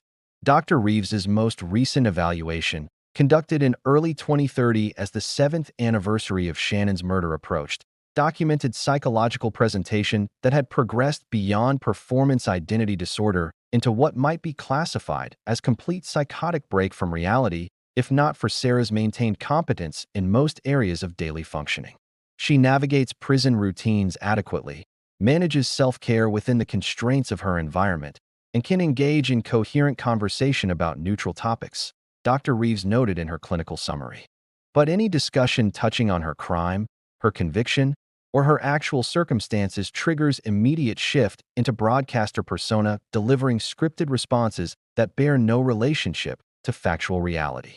It's as if she's developed two completely separate operating systems, one that allows her to function in the immediate physical environment, and another that exists in permanent denial of why she's in that environment or what it means for her future. The broadcaster persona has become so totalizing that it's consumed not just her authentic emotional life, but her capacity for reality testing in domains directly related to her professional identity.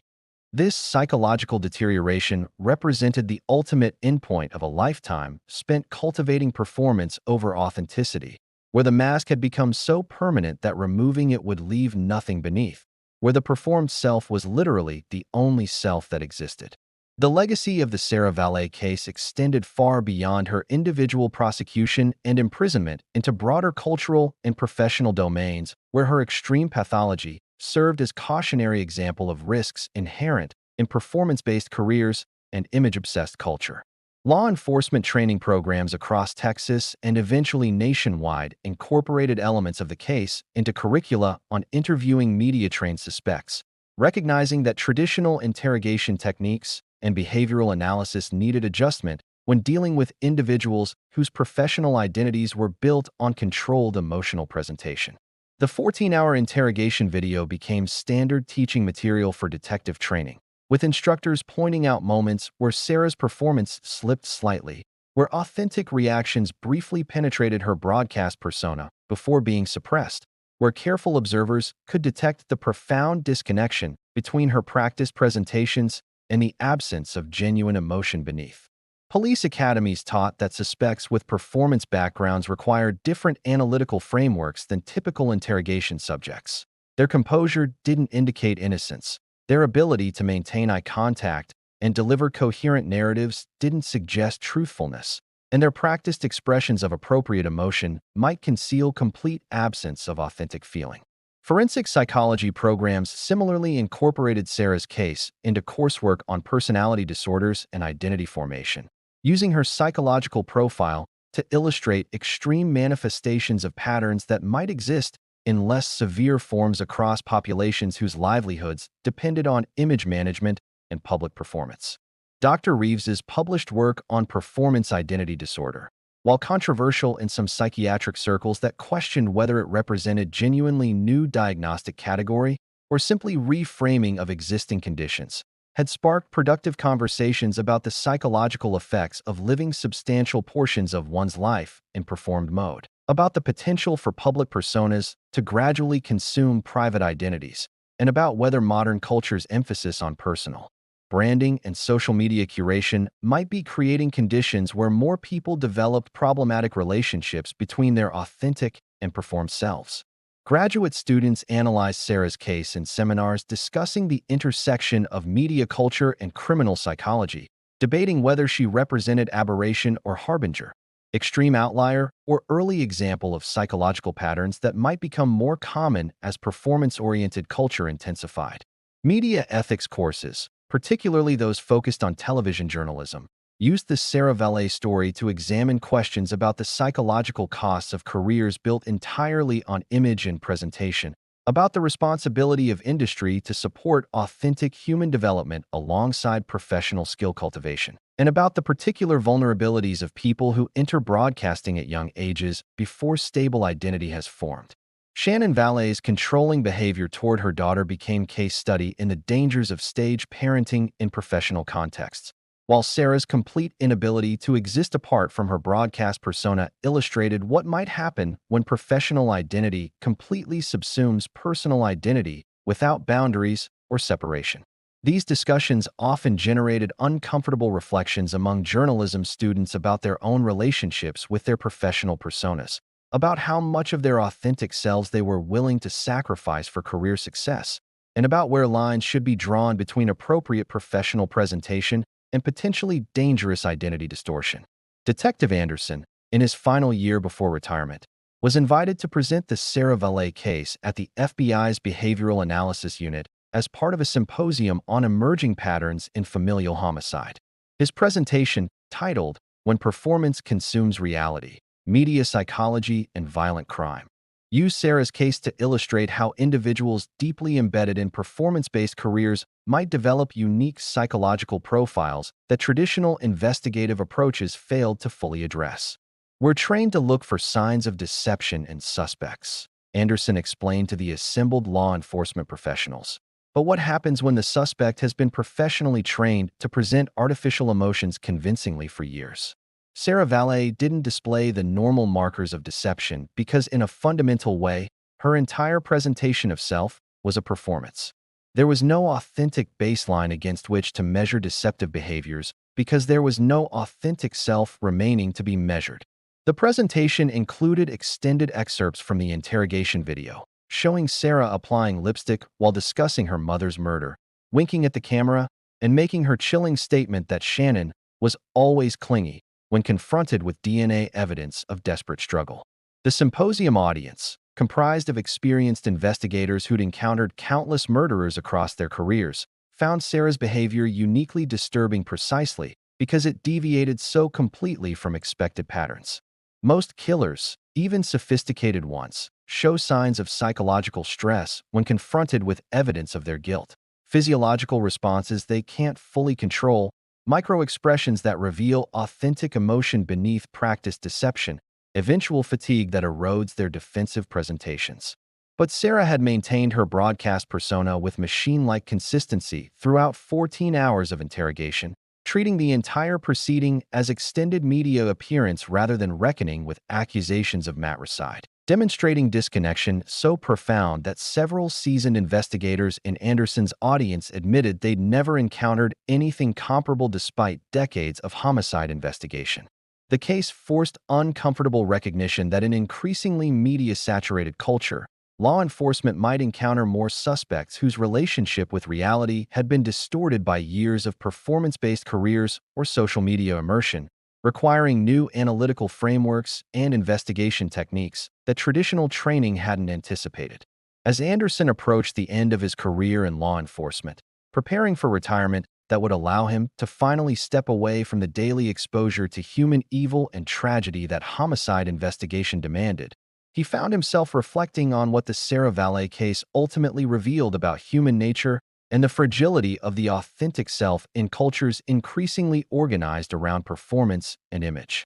Sarah had been created through years of intensive training and pressure, her authentic humanity systematically excavated and replaced with polished performance until nothing remained but the broadcaster persona that continued operating even in prison cell with no cameras or audience. But while Shannon Valet bore significant responsibility for engineering this psychological distortion, Anderson recognized that the culture at large had enabled and even celebrated it. Television viewers had loved Sarah precisely because she delivered perfect emotional presentations without the messiness of actual feelings interfering. Station management had promoted her because her controlled performances generated viewer engagement, and advertising revenue, and the entire media ecosystem had, reinforced the lesson that image mattered more than authenticity, that performance was more valuable than humanity, that maintaining the polished exterior was worth any cost, including the sacrifice of whatever genuine self might have existed beneath. In that sense, Sarah Valet was both perpetrator of horrific crime and victim of cultural values that had hollowed her out and replaced her humanity with performance, both monster deserving punishment and cautionary tale about costs of living entirely through constructed personas divorced from authentic feeling and moral consciousness. Shannon Valet had died from multiple blunt force trauma wounds delivered by a crystal paperweight wielded by the daughter she'd spent decades molding into perfect broadcaster. But in a more metaphorical sense, Sarah Valet had died much earlier, killed gradually over years by the same controlling pressure and performance demands that had shaped her into someone capable of literal matricide without apparent remorse. The tragedy encompassed both the physical death that landed Sarah in prison and the psychological death that had preceded it, the murder of authentic humanity that created the conditions where taking her mother's life could be processed as merely another scene requiring appropriate camera presence. 7 years after that brutal June morning when Shannon's body was discovered, Sarah Valet remained at Mountain View, continuing her imaginary broadcasts to non-existent audiences, maintaining perfect anchor posture in her cell, delivering news reports about prison events to the empty air with the same professional polish she'd once brought to KTXA studios. The performance continued even though the stage had disappeared, even though the audience had abandoned her, even though the cameras that had given her life meaning and structure would never capture her image again. And somewhere in evidence storage, that emerald green trench coat remained preserved in plastic, silent witness to a murder that should never have happened, but which became almost inevitable once performance had completely consumed the humanity that might have recognized some boundaries could never be crossed regardless of what maintaining the image required. The case of Sarah Valet, news anchor, matricide, an ultimately living demonstration of what happens when the camera never stops running, even in minds where authentic human consciousness should have existed, but where only practiced presentations of emotion had ever truly lived, would continue serving as warning to anyone living in increasingly performance-oriented culture about the potential costs of allowing public personas to gradually hollow out private selves until nothing remained but empty.